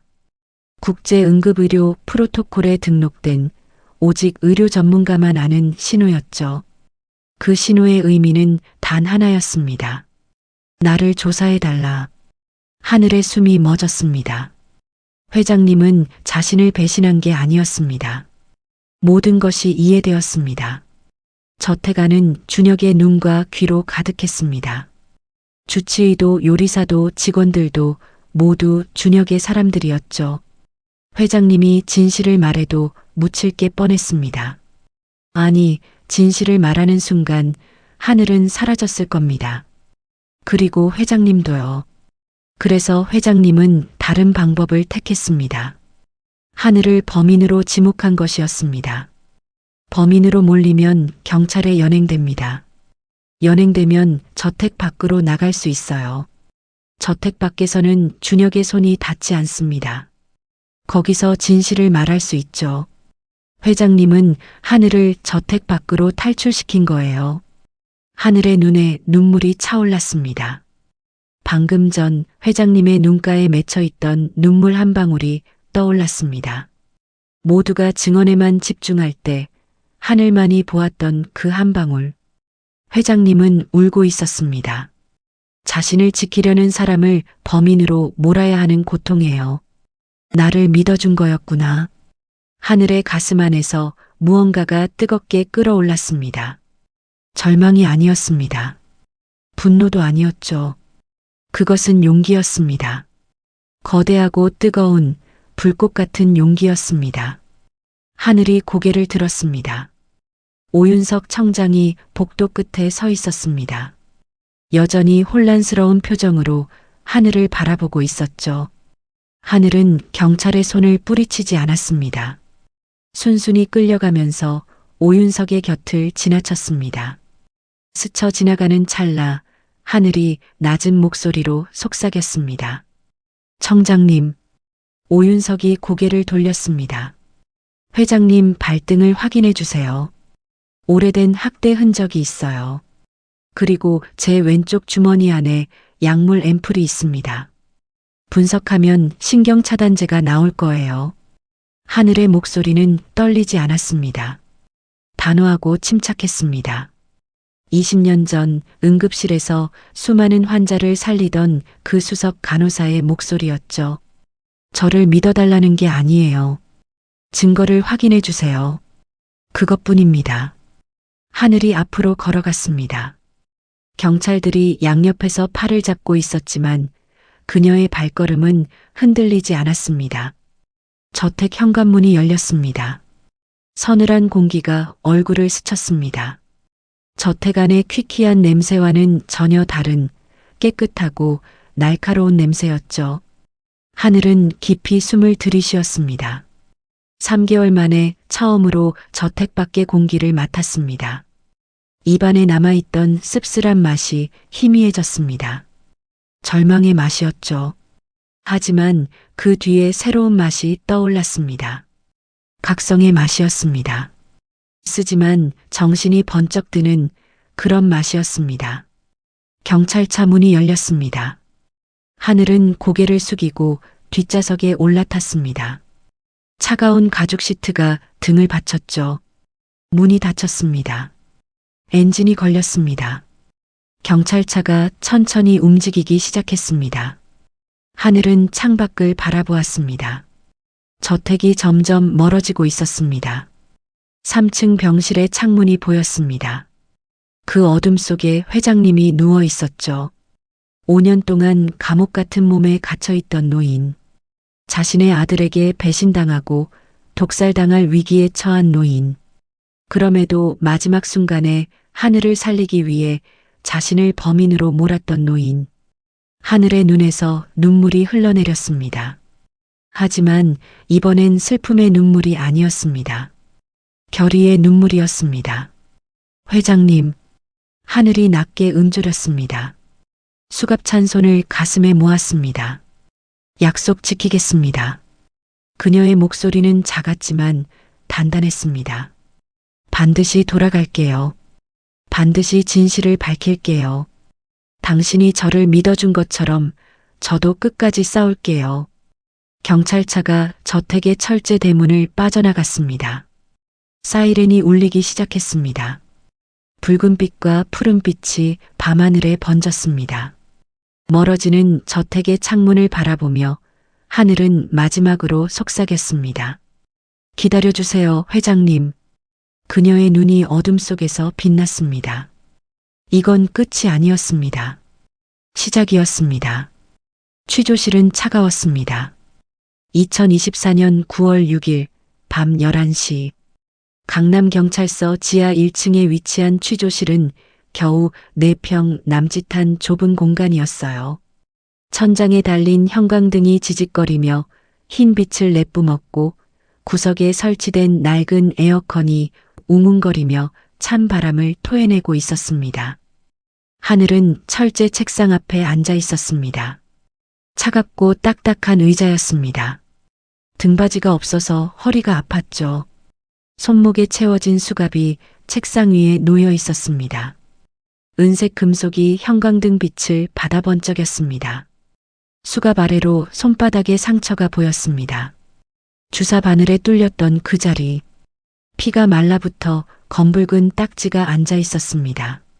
수갑의 차가운 금속이 상처에 닿을 때마다 따끔한 통증이 밀려왔죠. 문이 열렸습니다. 오윤석 청장이 들어왔습니다. 한 손에 종이컵 2개를 들고 있었습니다. 컵에서 김이 모락모락 피어올랐죠. 따뜻한 커피 향기가 차가운 취조실 공기 속으로 퍼졌습니다. 오윤석이 책상 건너편에 앉았습니다. 커피 한 잔을 하늘 앞에 밀어주었습니다. 드세요. 많이 지치셨을 거예요. 하늘은 커피를 바라보았습니다. 종이컵 속에서 피어오르는 하얀 김이 형광등 아래서 흔들렸습니다. 따뜻한 냄새가 코끝을 스쳤죠. 저택에서 맡았던 비릿한 향수 냄새와는 전혀 달랐습니다. 준혁과 미란이 뿜어내던 그 독한 향기 대신 단순하고 편안한 커피 향이었습니다. 하늘은 수갑찬 손으로 컵을 감싸 쥐었습니다. 따뜻함이 손바닥으로 전해졌습니다. 상처에 닿는 온기가 아팠지만 동시에 마음 한구석이 녹는 것 같았습니다. 오윤석이 하늘을 바라보았습니다. 그의 눈빛은 날카롭지만 어딘가 조심스러웠습니다. 단도직입적으로 묻겠습니다. 오윤석이 입을 열었습니다. 당신이 20년 전 서울대병원의 수석 간호사입니까? 하늘은 커피를 한 모금 마셨습니다. 쓴맛이 혀를 적셨습니다. 천천히 컵을 내려놓았죠. 네. 짧은 대답이었습니다. 하지만 그 한마디에 20년의 세월이 담겨 있었습니다. 저는 이수진입니다. 서울대학교 병원 응급의학과 수석 간호사였어요. 장관 표창도 받았죠. 20년 전 청장님을 살린 사람도 저예요. 오윤석의 얼굴에 복잡한 감정이 스쳤습니다. 왜 간병인으로 위장해서 백 회장 저택에 있었던 겁니까? 하늘이 천천히 고개를 들었습니다. 그녀의 눈이 형광등빛 아래서 빛났습니다. 12년 전 저는 모든 것을 잃었어요. 남편과 딸을요. 그리고 누명을 쓰고 병원에서 쫓겨났죠. 그 배후에 백 회장 가문이 있다는 걸 알게 됐어요. 진실을 파헤치기 위해 저택에 들어간 겁니다. 오윤석이 눈을 가늘게 떴습니다. 그리고 그곳에서 회장님이 독살당하고 있다는 걸 발견한 거군요. 네. 하늘의 목소리가 단단해졌습니다. 회장님은 5년 전부터 서서히 죽어가고 있었어요. 뇌졸중으로 쓰러진 게 아니에요. 신경차단제를 장기간 투여받은 결과예요. 디아세트산과 설퍼메타졸 복합제입니다. 소량을 오래 투여하면 근육이 서서히 마비되고 결국 호흡근까지 멈추게 돼요. 하늘이 상체를 앞으로 숙였습니다. 오늘 주치의가 놓으려던 주사는 그 농축액이에요. 한 번에 투여하면 30분 내로 심장마비가 와요. 겉으로 보기엔 자연사처럼 보이죠. 오윤석의 표정이 굳어졌습니다. 하지만 회장님은 당신을 범인으로 지목했습니다. 하늘이 희미하게 웃었습니다. 그게 회장님의 계획이었어요. 그녀가 오른손을 들어 올렸습니다. 손바닥을 펴보였습니다. 상처난 손바닥 위로 수갑의 금속이 빛났습니다. 회장님이 저를 가리킬 때 제 손바닥을 만졌어요. 그때 맥박으로 신호를 보냈습니다. 짧게 3번, 길게 2번, 짧게 1번. 국제응급의료 프로토콜에 등록된 긴급구조 신호예요. 오윤석이 눈썹을 치켜 올렸습니다. 무슨 뜻입니까? 나를 조사하라. 저태가는 장남 준혁의 눈과 귀로 가득해요.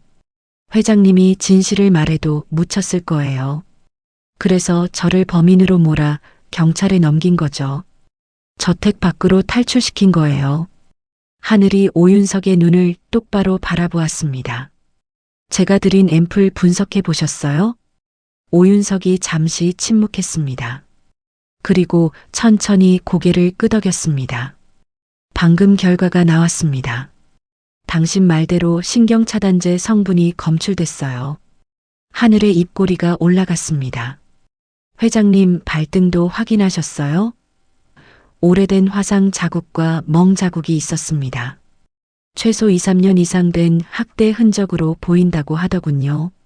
하늘이 의자에 등을 기댔습니다. 깊은 숨을 내쉬었습니다. 이제 믿으시겠어요?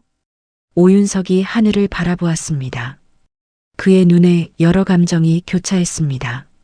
놀라움, 분노, 그리고 어딘가 경외심 같은 것들이었죠. 왜 20년 동안 숨어 살았습니까? 왜 혼자 이 모든 걸 감당하려 했어요? 하늘이 쓴웃음을 지었습니다. 누가 믿어줬겠어요? 재벌가를 상대로 싸우는 게 얼마나 힘든지 아세요? 그녀가 천천히 일어섰습니다. 수갑이 찰랑거렸습니다. 하지만 이제 달라요. 증거가 있잖아요. 청장님이 계시잖아요. 하늘이 오윤석을 내려다보았습니다. 그녀의 눈에 차가운 불꽃이 타올랐습니다. 사장님은 제가 여기 갇혀 있길 바라겠죠. 하늘의 입꼬리가 서늘하게 올라갔습니다. 하지만 저는 제 발로 돌아가게 될 겁니다. 그리고 끝을 볼 거예요. 형광등이 지직거렸습니다. 에어컨이 웅웅거렸죠. 하지만 취조실 안의 공기는 더 이상 차갑지 않았습니다. 뜨거운 전쟁이 시작되려 하고 있었습니다. 샴페인 잔이 부딪히는 소리가 울려 퍼졌습니다. 2024년 9월 7일 밤 9시 청운제 저택의 1층 대연회실에는 경쾌한 클래식 음악이 흐르고 있었어요. 비발디의 사계 중 봄이었습니다. 화려한 바이올린 선율이 높은 천장에 부딪혀 메아리 쳤죠. 준혁과 미란이 소파에 나란히 앉아 있었습니다. 준혁의 손에는 오래된 와인병이 들려 있었습니다. 라벨에 적힌 숫자는 1982년. 한 병에 1,000만 원이 넘는 빈티지 와인이었죠. 챙그랑. 크리스탈 잔이 맑은 소리를 냈습니다. 붉은 와인이 잔 안에서 출렁였습니다. 드디어 끝났어. 준혁이 만족스러운 미소를 지으며 와인을 한 모금 마셨습니다. 그의 얼굴에는 승리자의 여유가 묻어 있었습니다. 그러게요. 전현이 경찰서에서 썩게 생겼으니까요. 미란이 킥킥거렸습니다. 그녀의 손에 든 잔에도 루비빛 와인이 가득했습니다. 아버지 유산은 어떻게 나눌 거예요? 미란이 준혁에게 몸을 기울였습니다. 그녀의 눈이 탐욕으로 번들거렸습니다. 일단 저택이랑 부동산은 내 명의로 돌리고 주식은 차차 정리하면 되지. 동생들 몫은요? 준혁이 코웃음을 쳤습니다. 그놈들이 뭘 했다고? 아버지 병간호 한 번 안 왔으면서 쥐꼬리만큼 줘도 감사한 줄 알아야지. 미란이 박수를 치며 웃었습니다. 샴페인처럼 가볍고 천박한 웃음이었습니다. 역시 당신이에요. 내 남편. 바로 그때였습니다. 저택의 현관문이 열렸습니다. 무거운 참나무 문이 삐걱거리며 안쪽으로 밀려났습니다. 서늘한 밤바람이 연회실까지 불어들어왔습니다. 음악이 멈춘 것은 아니었지만 공기가 달라졌습니다. 무언가 차갑고 날카로운 것이 들어왔죠. 준혁과 미란이 고개를 돌렸습니다. 현관에 한 여자가 서 있었습니다. 검은색 코트를 입고 있었습니다. 단정하게 떨어지는 실루엣이 조명 불빛 아래서 선명하게 드러났습니다. 코트 안쪽으로 하얀 블라우스가 비쳤죠. 머리는 깔끔하게 뒤로 묶여 있었고 얼굴에는 화장기 하나 없었습니다. 하늘이었습니다. 뭐야? 준혁이 벌떡 일어났습니다. 와인잔이 손에서 미끄러져 카펫 위로 떨어졌습니다. 붉은 와인이 흰 카펫 위에 번졌지만 아무도 신경 쓰지 않았죠. 하늘이 천천히 걸어왔습니다. 구두굽이 대리석 바닥을 두드리며 규칙적인 소리를 냈습니다. 똑똑똑. 마치 시계 초침 소리 같았습니다. 그녀의 오른손에는 깨끗한 거즈가 감겨 있었습니다. 주사 바늘에 뚫렸던 상처를 덮은 새 붕대였습니다. 병원에서 제대로 치료를 받은 흔적이었죠. 내가 왜 여기 있어? 미란이 비명에 가까운 목소리로 물었습니다. 그녀의 얼굴이 새하얗게 질려 있었습니다. 하늘이 멈춰섰습니다. 준혁과 미란 앞에 두 사람을 차분히 내려다보았습니다. 경찰의 정밀 조사 결과가 나왔습니다. 하늘의 목소리는 담담했습니다. 감정의 기복이 없는 사실만을 전달하는 목소리였죠. 주사기 속 성분이 제 주장과 정확히 일치했습니다. 디아세트산과 설퍼메타졸 복합제, 신경차단제였죠. 정당방위로 인정되어 석방됐습니다. 거짓말. 준혁이 소리쳤습니다. 그의 눈이 공포로 흔들렸습니다. 하늘이 코트 안쪽 주머니에서 서류 한 장을 꺼냈습니다. 접힌 종이를 펼쳐 준혁 앞에 내밀었습니다. 오윤석 경찰청장 명의로 발부된 보호관찰 및 증거보존 협조문입니다. 수사가 완료될 때까지 저는 이 저택에 머물게 됩니다. 경찰에 협조하래요. 준혁의 얼굴이 일그러졌습니다. 분노와 두려움이 뒤섞인 추악한 표정이었습니다. 이게 무슨 개소리야? 더 이상 저는 간병인이 아니에요. 하늘이 서류를 책상 위에 내려놓았습니다. 저는 이 저택의 감시자입니다. 회장님께 무슨 일이 생기면 모든 책임은 사장님께 돌아갑니다. 하늘이 준혁의 눈을 똑바로 바라보았습니다. 그녀의 눈에 차가운 불꽃이 타오르고 있었습니다. 준혁은 아무 말도 하지 못했습니다. 입술이 파르르 떨렸죠. 저 여자에게 압도당하고 있었습니다. 하늘이 몸을 돌렸습니다. 계단을 향해 걸어갔습니다. 2층을 지나 3층으로 회장님의 병실을 향해서요. 발걸음에 흔들림이 없었습니다. 등이 꼿꼿하게 펴져 있었습니다. 마치 이 저택의 심판자처럼 걸어갔습니다. 3층 복도를 지나 병실 문 앞에 섰습니다. 문 손잡이를 잡았습니다. 차가운 금속 감촉이 손바닥에 전해졌습니다. 하지만 이번엔 두렵지 않았습니다. 문을 열었습니다. 병실 안은 조용했습니다. 산소 호흡기가 쉭 소리를 내며 작동하고 있었고 심장 모니터의 초록색 선이 느리게 오르내리고 있었죠. 침대 위에 회장님이 누워 있었습니다. 하늘이 침대 옆으로 다가갔습니다. 의자를 끌어다 앉았습니다. 회장님의 손을 조심스럽게 잡았습니다. 굳어버린 손가락 사이로 온기를 전했습니다. 거지에 감싸인 자신의 손으로 회장님의 차가운 손을 감싸쥐었습니다. 하늘이 허리를 숙여 회장님의 귀에 입술을 가까이 댔습니다. 다녀왔습니다, 아버님. 속삭임이었습니다. 아무도 듣지 못할 만큼 작은 목소리였습니다. 이제 끝내러 왔어요. 회장님의 손가락이 미세하게 떨렸습니다. 대답인 것 같았습니다. 하늘의 눈에 눈물이 맺혔지만 그녀는 울지 않았습니다. 대신 회장님의 손을 꼭 쥔 채 창밖의 어둠을 바라보았습니다. 전쟁이 시작되었습니다. 서재는 어둠에 잠겨 있었습니다. 2024년 9월 8일 새벽 2시 저택의 모든 불이 꺼진 시각이었어요. 하늘은 손전등 하나만 켠 채 2층 서재 앞에 서 있었습니다. 심장이 빠르게 뛰었습니다. 귀를 기울였습니다. 복도는 고요했습니다. 문 손잡이를 돌렸습니다. 삐걱거리는 소리가 날까봐 천천히, 아주 천천히 문이 열렸습니다. 서재 안으로 들어섰습니다. 손전등 불빛이 어둠을 갈랐습니다. 먼지가 공중에 떠다녔습니다. 빛을 받아 반짝이며 춤을 추었죠. 오래된 책장들이 벽면을 가득 채우고 있었고 무거운 참나무 책상이 방 한가운데를 차지하고 있었습니다. 하늘은 서재 구석으로 향했습니다. 회장님이 맥박으로 보낸 신호가 떠올랐습니다. 이틀 전 하늘이 병실로 돌아왔을 때 회장님의 손가락이 다시 움직였어요. 짧게, 길게, 짧게. 숫자를 전하는 신호였죠. 1982. 하늘은 그 숫자가 무엇을 의미하는지 알았습니다. 20년 전 서울대병원에서 사용하던 응급약품 보관함의 잠금 번호였습니다. 하늘이 수석 간호사로서 관리하던 번호였죠. 회장님은 그 번호를 기억하고 있었던 겁니다.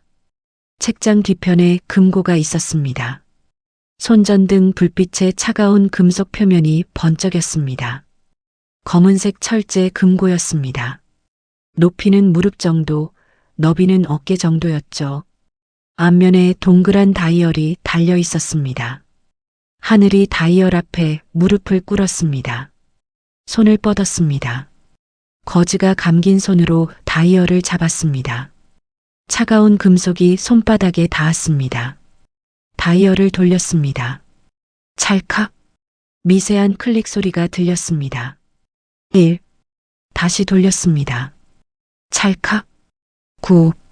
또 돌렸습니다. 찰칵. 8. 마지막으로 찰칵. 2. 철컹. 금고 문이 열렸습니다. 하늘의 심장이 멎는 것 같았습니다. 손전등으로 금고 안을 비췄습니다. 서류 뭉치가 빼곡히 들어 있었습니다. 누렇게 바랜 종이들이었습니다. 퀴퀴한 곰팡이 냄새가 코를 찔렀습니다.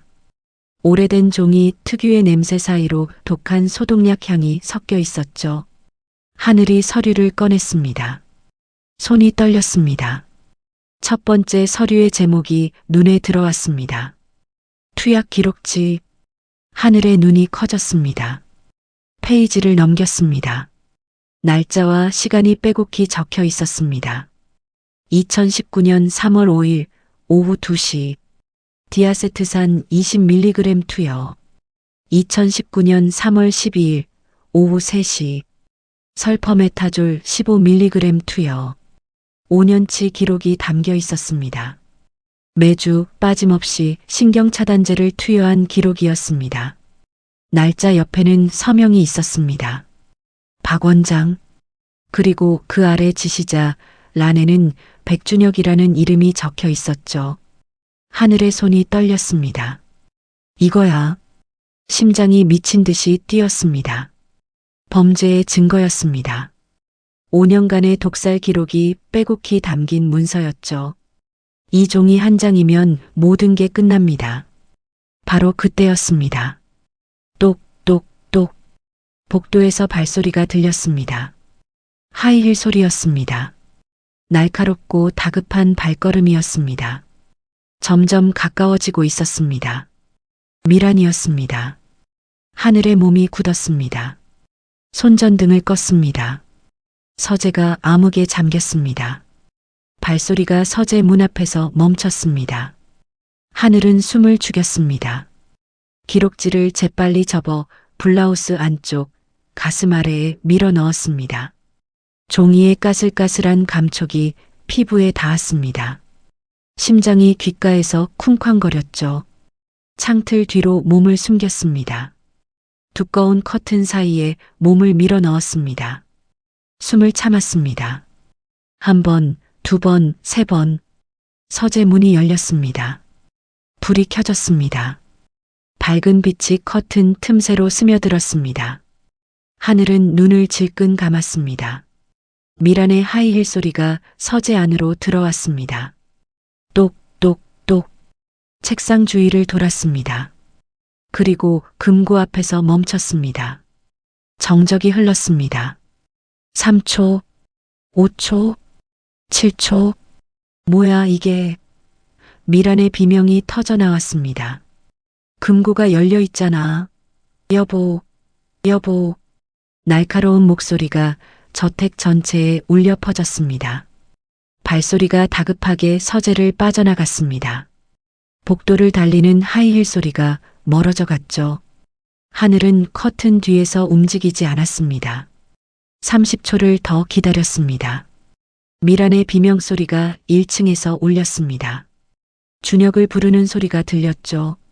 지금이었습니다. 하늘이 커튼 뒤에서 빠져나왔습니다. 불을 끄고 서재를 빠져나갔습니다. 복도를 따라 3층으로 향했습니다. 발소리를 죽이며 그림자처럼 움직였습니다. 병실 문을 열고 안으로 미끄러져 들어갔습니다. 문을 닫았습니다. 등을 문에 기대고 깊은 숨을 내쉬었습니다. 하늘이 블라우스 안에서 기록지를 꺼냈습니다. 접힌 종이를 펼쳐 달빛에 비춰보았습니다. 5년치 범죄 기록이 손 안에 있었습니다. 하늘의 입꼬리가 올라갔습니다. 이 종이 한 장이 너희의 목줄이 될 거야. 차가운 확신이 가슴을 채웠습니다. 아래층에서 미란의 비명이 계속 울려 퍼졌습니다. 준혁의 고함 소리가 섞였죠. 저택 전체가 혼란에 빠졌습니다. 하늘은 기록지를 가슴에 품은 채 회장님의 침대 옆에 앉았습니다. 끝이 다가오고 있었습니다. 빗방울이 창문을 두드렸습니다. 2024년 9월 9일 오후 4시. 하늘이 저택에 돌아온 지 이틀째 되는 날이었어요. 회색 구름이 하늘을 뒤덮었고 가을비가 쉴 새 없이 쏟아지고 있었습니다. 빗방울이 유리창을 때리는 소리가 병실 안에 울렸습니다. 타다닥, 타다닥. 긴장감이 감도는 리듬이었죠. 하늘은 회장님의 침대 옆에 앉아 있었습니다. 이틀 전부터 하늘은 회장님에게 투여되던 모든 약물을 중단시켰습니다. 영양제만 남기고 죽에 섞이던 성분도 주사로 맞던 진정제도 전부 끊었습니다. 오윤석 청장이 보낸 보호 인력 2명이 병실 밖을 지키고 있었기에 가능한 일이었죠. 하늘은 회장님의 오른팔을 들어 올렸습니다. 굳어버린 팔이었습니다. 5년 동안 움직이지 않아 근육이 경직되어 있었죠. 관절을 부드럽게 돌렸습니다. 손목에서 팔꿈치로, 팔꿈치에서 어깨로 천천히 조심스럽게 마사지했습니다. 손끝에 미세한 열감이 전해졌습니다. 하늘의 눈이 반짝였습니다. 이틀 전만 해도 회장님의 피부는 차갑고 창백했습니다. 하지만 지금은 달랐습니다. 희미하지만 분명한 온기가 느껴졌죠. 혈액순환이 돌아오고 있다는 증거였습니다. 딱딱했던 근육이 조금씩 이완되는 게 느껴졌습니다. 돌처럼 굳어있던 조직이 천천히 부드러워지고 있었죠. 쿵, 쿵, 쿵. 병실 문이 요란하게 흔들렸습니다. 문을 열어. 당장 열라고. 준혁의 고함 소리였습니다. 문 손잡이가 덜컹거렸습니다. 하지만 열리지 않았죠. 밖에서 보호 인력이 막고 있었으니까요. 백 사장님, 물러나십시오. 경찰 업무에 협조해 주셔야 합니다. 이게 무슨 짓이야? 내 집이야, 내 집. 당장 비켜. 문 밖에서 밀고 당기는 소리가 들렸습니다. 준혁의 거친 숨소리, 미란의 비명 섞인 항해 소리. 하지만 하늘은 신경 쓰지 않았습니다. 지금 가장 중요한 건 회장님이었죠. 하늘이 회장님의 얼굴을 내려다보았습니다. 여전히 눈을 감고 있었지만 눈꺼풀이 미세하게 떨리고 있었습니다. 아버님, 하늘이 낮은 목소리로 불렀습니다. 이제 눈을 뜨셔야 합니다. 회장님의 손을 잡았습니다. 굳어버린 손가락 사이로 자신의 손가락을 끼워 넣었습니다. 따뜻한 온기를 전했습니다. 세상의 진실을 말씀해 주세요. 아버님만이 할 수 있는 일이에요. 하늘의 목소리가 떨렸습니다. 눈가에 눈물이 맺혔습니다. 3개월 동안, 아니 지난 5년 동안 회장님은 저 문 밖의 아들에게 배신당하고 있었습니다. 자신의 피를 나눈 자식에게 서서히 죽어가고 있었죠. 하지만 이제 끝이었습니다. 신음소리가 들렸습니다. 하늘의 심장이 멎었습니다. 회장님의 목에서 소리가 새어나왔습니다. 쇳소리가 섞인 낮은 신음이었습니다. 5년 동안 쓰지 않았던 성대가 녹슨 기계처럼 삐걱거렸죠. 하지만 분명한 소리였습니다. 아버님, 하늘이 회장님의 얼굴 위로 몸을 숙였습니다. 회장님의 눈꺼풀이 떨렸습니다. 1번, 2번, 그리고 천천히 열렸습니다. 하늘은 숨을 멈췄습니다. 5년 만이었습니다. 5년 만에 회장님의 눈이 완전히 열렸습니다. 검은 눈동자가 드러났습니다. 희미하게 흔들리던 그 눈동자가 천천히 움직이다가 하늘의 얼굴에서 멈췄습니다. 빛을 반사하며 또렷하게 초점이 맺혔습니다. 그 눈 속에 하늘의 얼굴이 비쳤습니다. 회장님의 입술이 달싹거렸습니다. 하늘의 눈에서 눈물이 쏟아졌습니다. 네, 저예요.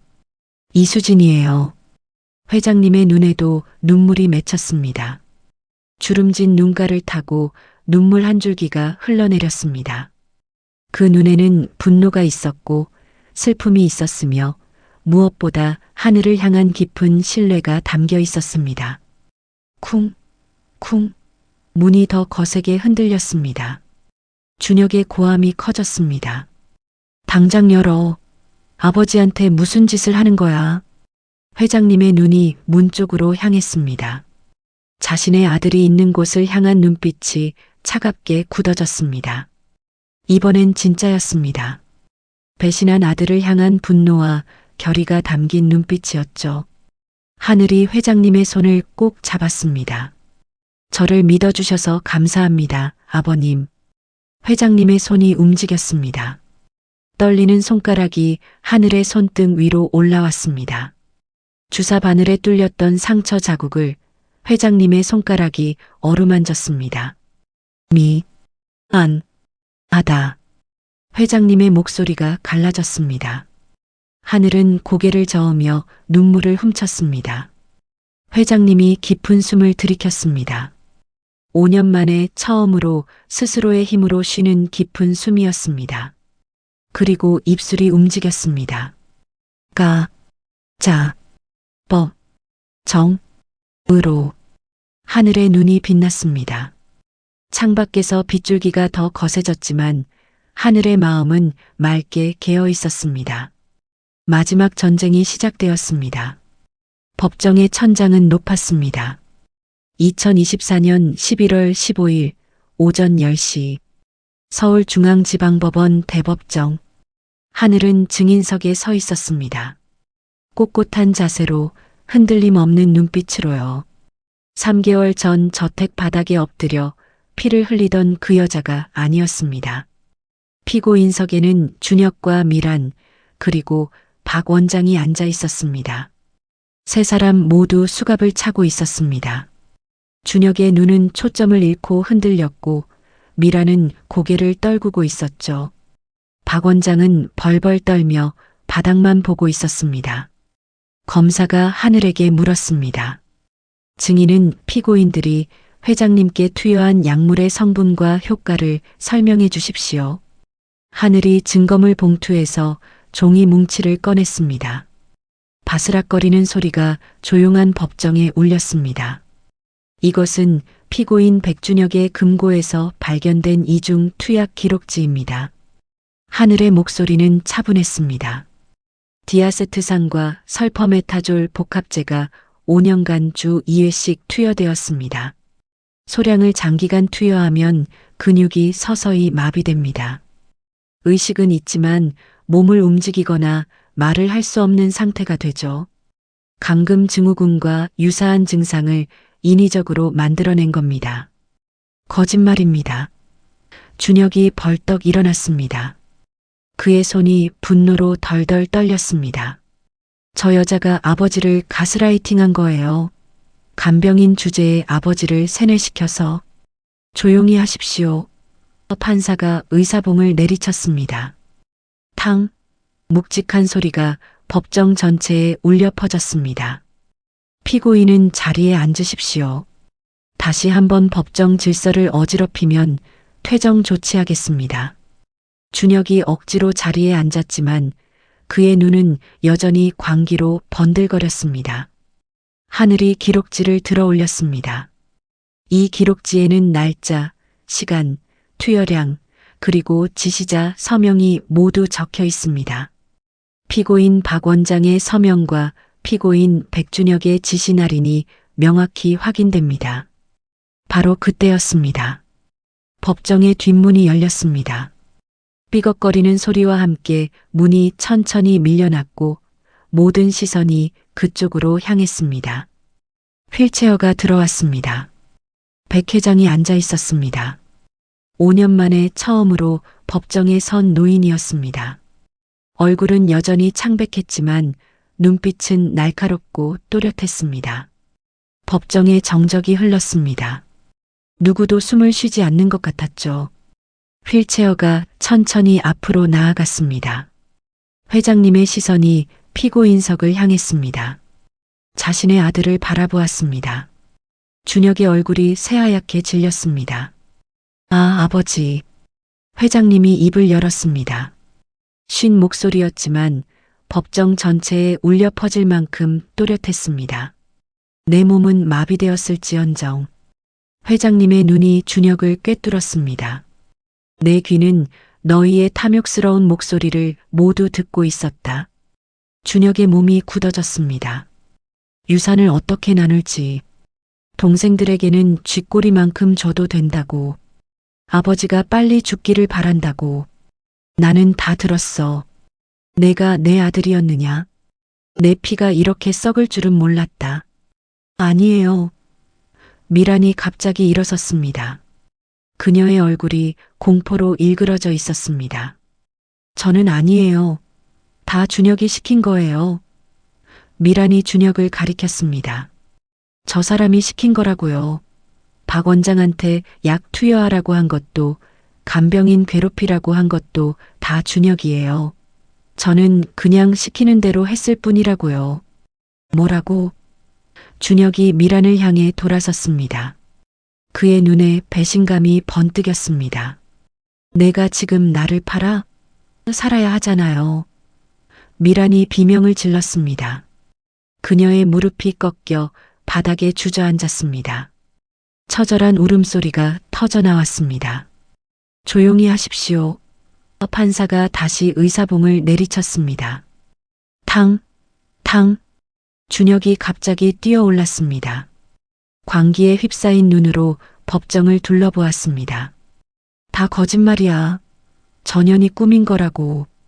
법정 경위들이 달려와 준혁의 팔을 잡았습니다. 나, 놓으라고. 준혁은 끌려나가면서도 소리를 질렀습니다. 그의 비명이 복도 저편으로 멀어져 갔습니다. 하늘은 증인석에 서서 그 광경을 지켜보았습니다. 손등에 흉터가 욱신거렸습니다. 주사 바늘에 뚫렸던 그 자리, 아직도 붉은 자국이 남아 있었죠. 드디어 이 상처가 답을 얻었구나. 1시간 뒤 선고가 내려졌습니다. 피고인 백준혁, 징역 15년. 피고인 서미란, 징역 8년. 피고인 박원장, 징역 10년 및 의사 면허 영구 박탈. 법정이 텅 비었습니다. 방청객들도 모두 떠났고 오후의 햇살만이 법정 안으로 쏟아졌습니다. 하늘과 회장님만 남았습니다. 회장님의 휠체어가 하늘 앞에 멈췄습니다. 노인이 떨리는 손으로 하늘의 손을 꼭 쥐었습니다. 고맙다. 회장님의 목소리가 갈라졌습니다. 내 덕분에 내가 살았다. 하늘의 눈에서 눈물이 흘러내렸습니다. 회장님의 손을 맞잡았습니다. 두 사람은 아무 말 없이 서로를 바라보았습니다. 말이 필요 없었죠. 회장님의 눈에 따뜻한 빛이 떠올랐습니다. 이제 시작이다. 새로운 이야기가 기다리고 있었습니다. 1년이라는 시간이 흘렀습니다. 2025년 11월 15일 오후 3시 한강이 내려다 보이는 태성의료재단 본관 4층. 창가로 쏟아지는 눈부신 가을 햇살이 복도 전체를 황금빛으로 물들이고 있었어요. 멀리서 강변을 뛰어다니는 아이들의 웃음소리가 바람에 실려왔습니다. 평화로운 강물 소리가 그 웃음에 섞여 들렸죠. 하늘은 복도 끝 전신 거울 앞에 서 있었습니다. 거울 속의 여자는 1년 전과 달랐습니다. 낡은 꽃무늬 작업복 대신 깨끗하고 빳빳한 흰색 의료 가운을 입고 있었어요. 새로 다린 가운에서는 은은한 섬유유연제 향이 났습니다. 눈부실 정도로 하얀 가운이었죠. 가슴에는 명찰이 달려 있었습니다. 태성의료재단 이사장 이수진. 하늘은 천천히 오른손을 들어 올렸습니다. 손등을 바라보았습니다. 1년 전 주사 바늘에 뚫렸던 그 자리. 흉터가 남아 있었습니다. 분홍빛으로 아물었지만 영원히 지워지지 않을 자국이었죠. 예전의 하늘이었다면 장갑을 꼈을 겁니다. 하지만 지금은 아니었습니다. 하늘은 손등을 햇살 아래로 가져갔습니다. 흉터 위로 빛이 내려앉았습니다. 오돌토돌하게 아문살같이 빛을 받아 반짝였죠. 단단하게 굳은 흉터의 질감이 손끝에 느껴졌습니다. 이제 이 상처가 부끄럽지 않았습니다. 재단 강당에서는 기부 행사가 열리고 있었습니다. 300명이 넘는 사람들이 모여 있었습니다. 기업인, 의료인, 언론인, 그리고 태성의료재단의 도움을 받은 환자들과 그 가족들이었죠. 1년 전 청운재 저택은 사라졌습니다. 준혁과 미라는 감옥에서 서로를 원망하며 무너지고 있었습니다. 한때 부부였던 그들은 이제 상대방을 증오하는 원수가 되어 있었죠. 탐욕의 끝은 결국 파멸이었습니다. 그 자리에 태성의료재단이 세워졌습니다. 하늘의 지휘 아래 저택은 소외된 이들을 위한 공간으로 탈바꿈했습니다. 무료 진료소, 호스피스 병동, 독거노인 돌봄센터. 한때 탐욕과 독이 가득했던 그곳에 이제는 치유와 희망이 넘쳤습니다. 강당 문이 열렸습니다. 하늘이 안으로 들어섰습니다. 300쌍의 눈이 그녀를 향했습니다. 우레와 같은 박수 소리가 터져나왔죠. 하늘은 단상으로 걸어갔습니다. 발걸음이 흔들리지 않았습니다. 1년 전 저택의 바닥을 기어다니던 그 여자가 아니었습니다.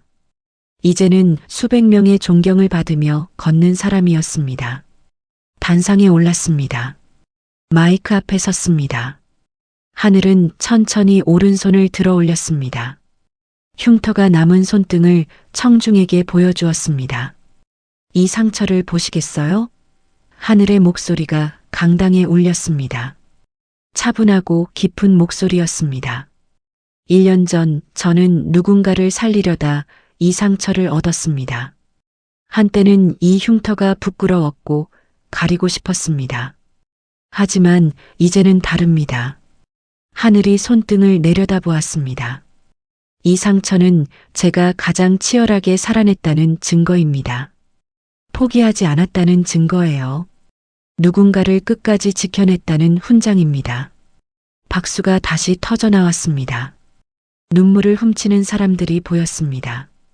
바로 그때였습니다. 강당 뒷문이 열렸습니다. 한 노인이 들어왔습니다. 지팡이를 짚고 있었지만 스스로 걸어 들어왔습니다. 1년 전만 해도 침대에 누워 손가락 하나 움직이지 못했던 그 노인이었죠. 백 회장이었습니다. 강당이 조용해졌습니다. 모든 시선이 노인에게로 향했습니다. 회장님은 천천히 단상을 향해 걸어왔습니다. 한 손에 꽃다발을 들고 있었습니다. 하늘의 눈에 눈물이 맺혔습니다. 회장님이 단상 앞에 섰습니다. 꽃다발을 하늘에게 내밀었습니다.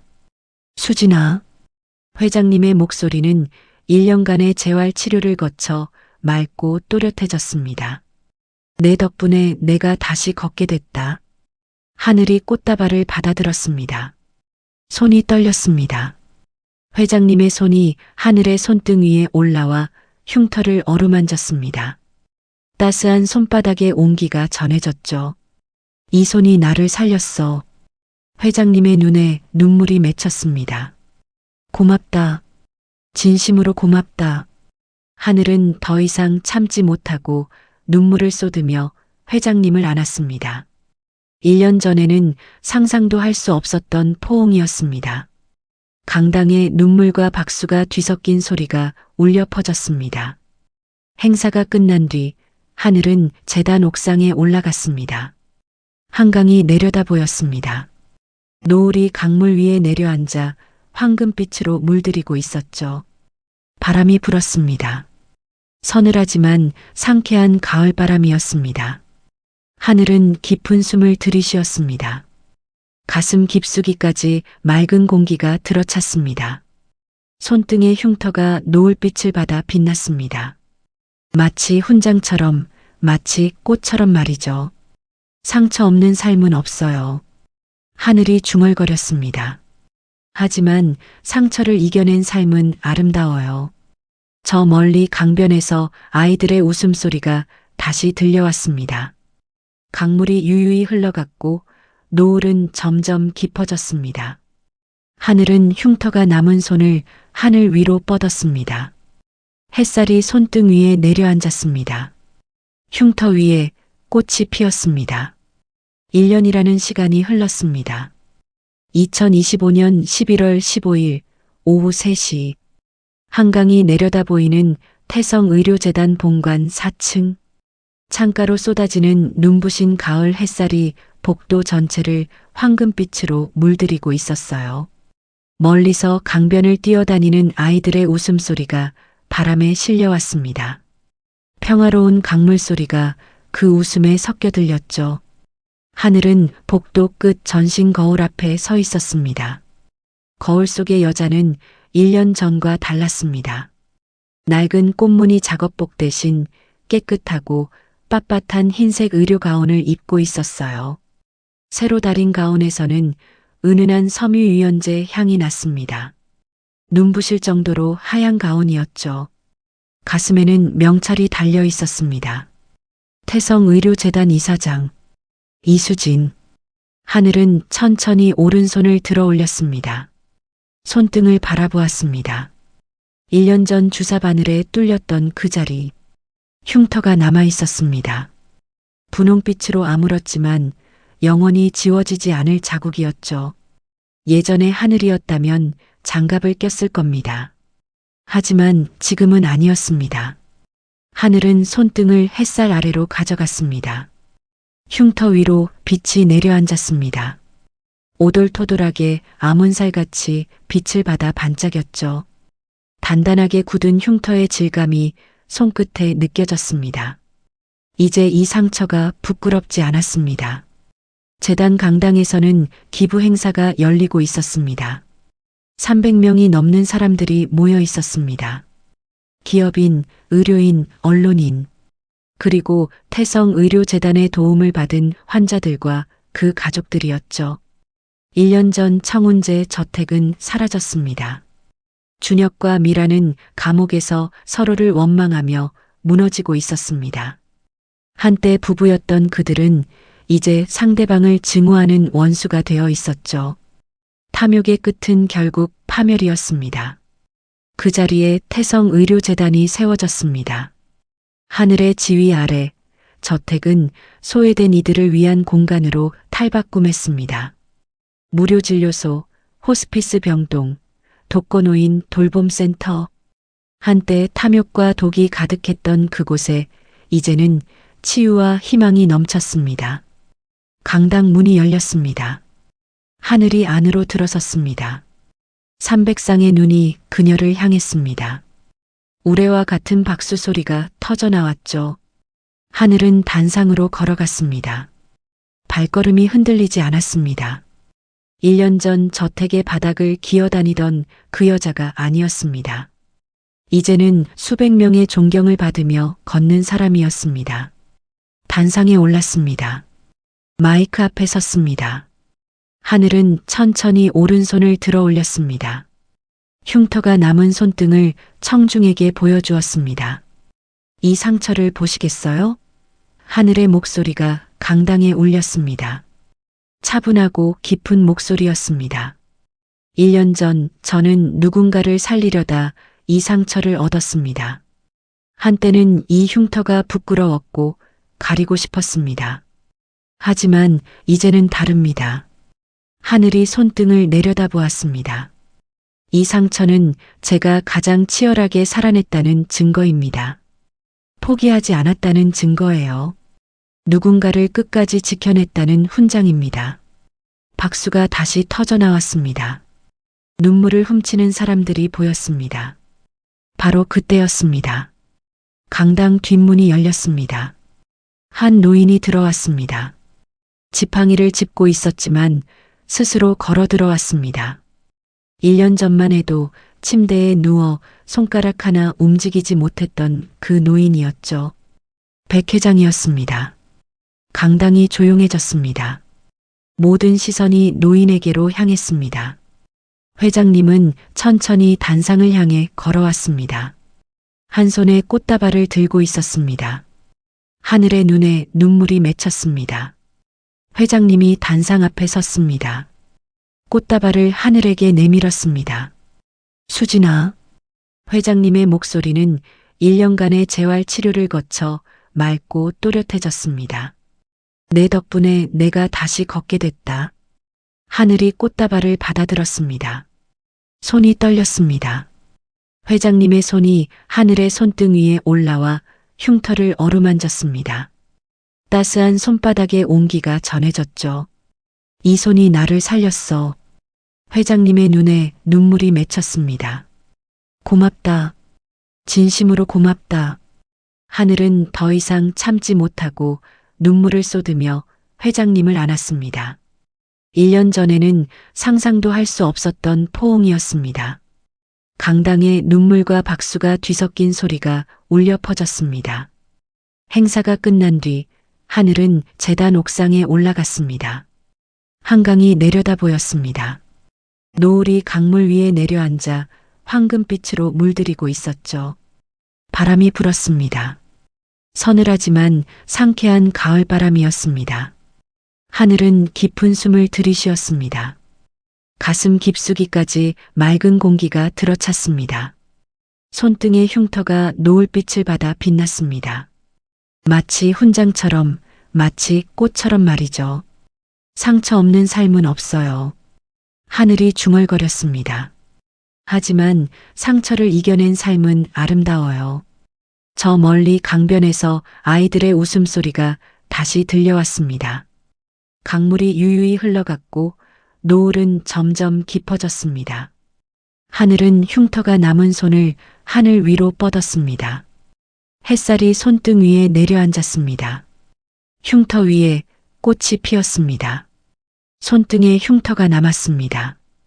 하지만 이제 그녀는 그 흉터를 가리지 않아요. 상처 없는 삶은 없습니다. 하지만 상처를 이겨낸 삶은 아름답습니다. 침묵의 맥박, 끝까지 함께 해주셔서 감사합니다. 오늘 이야기 어떠셨나요? 마음에 울림이 있으셨다면 댓글로 남겨주세요. 늘 가정의 만복과 건강이 함께 하시길 바라며 더 좋은 사연으로 찾아뵙겠습니다. 복 담은 이야기였습니다. 감사합니다.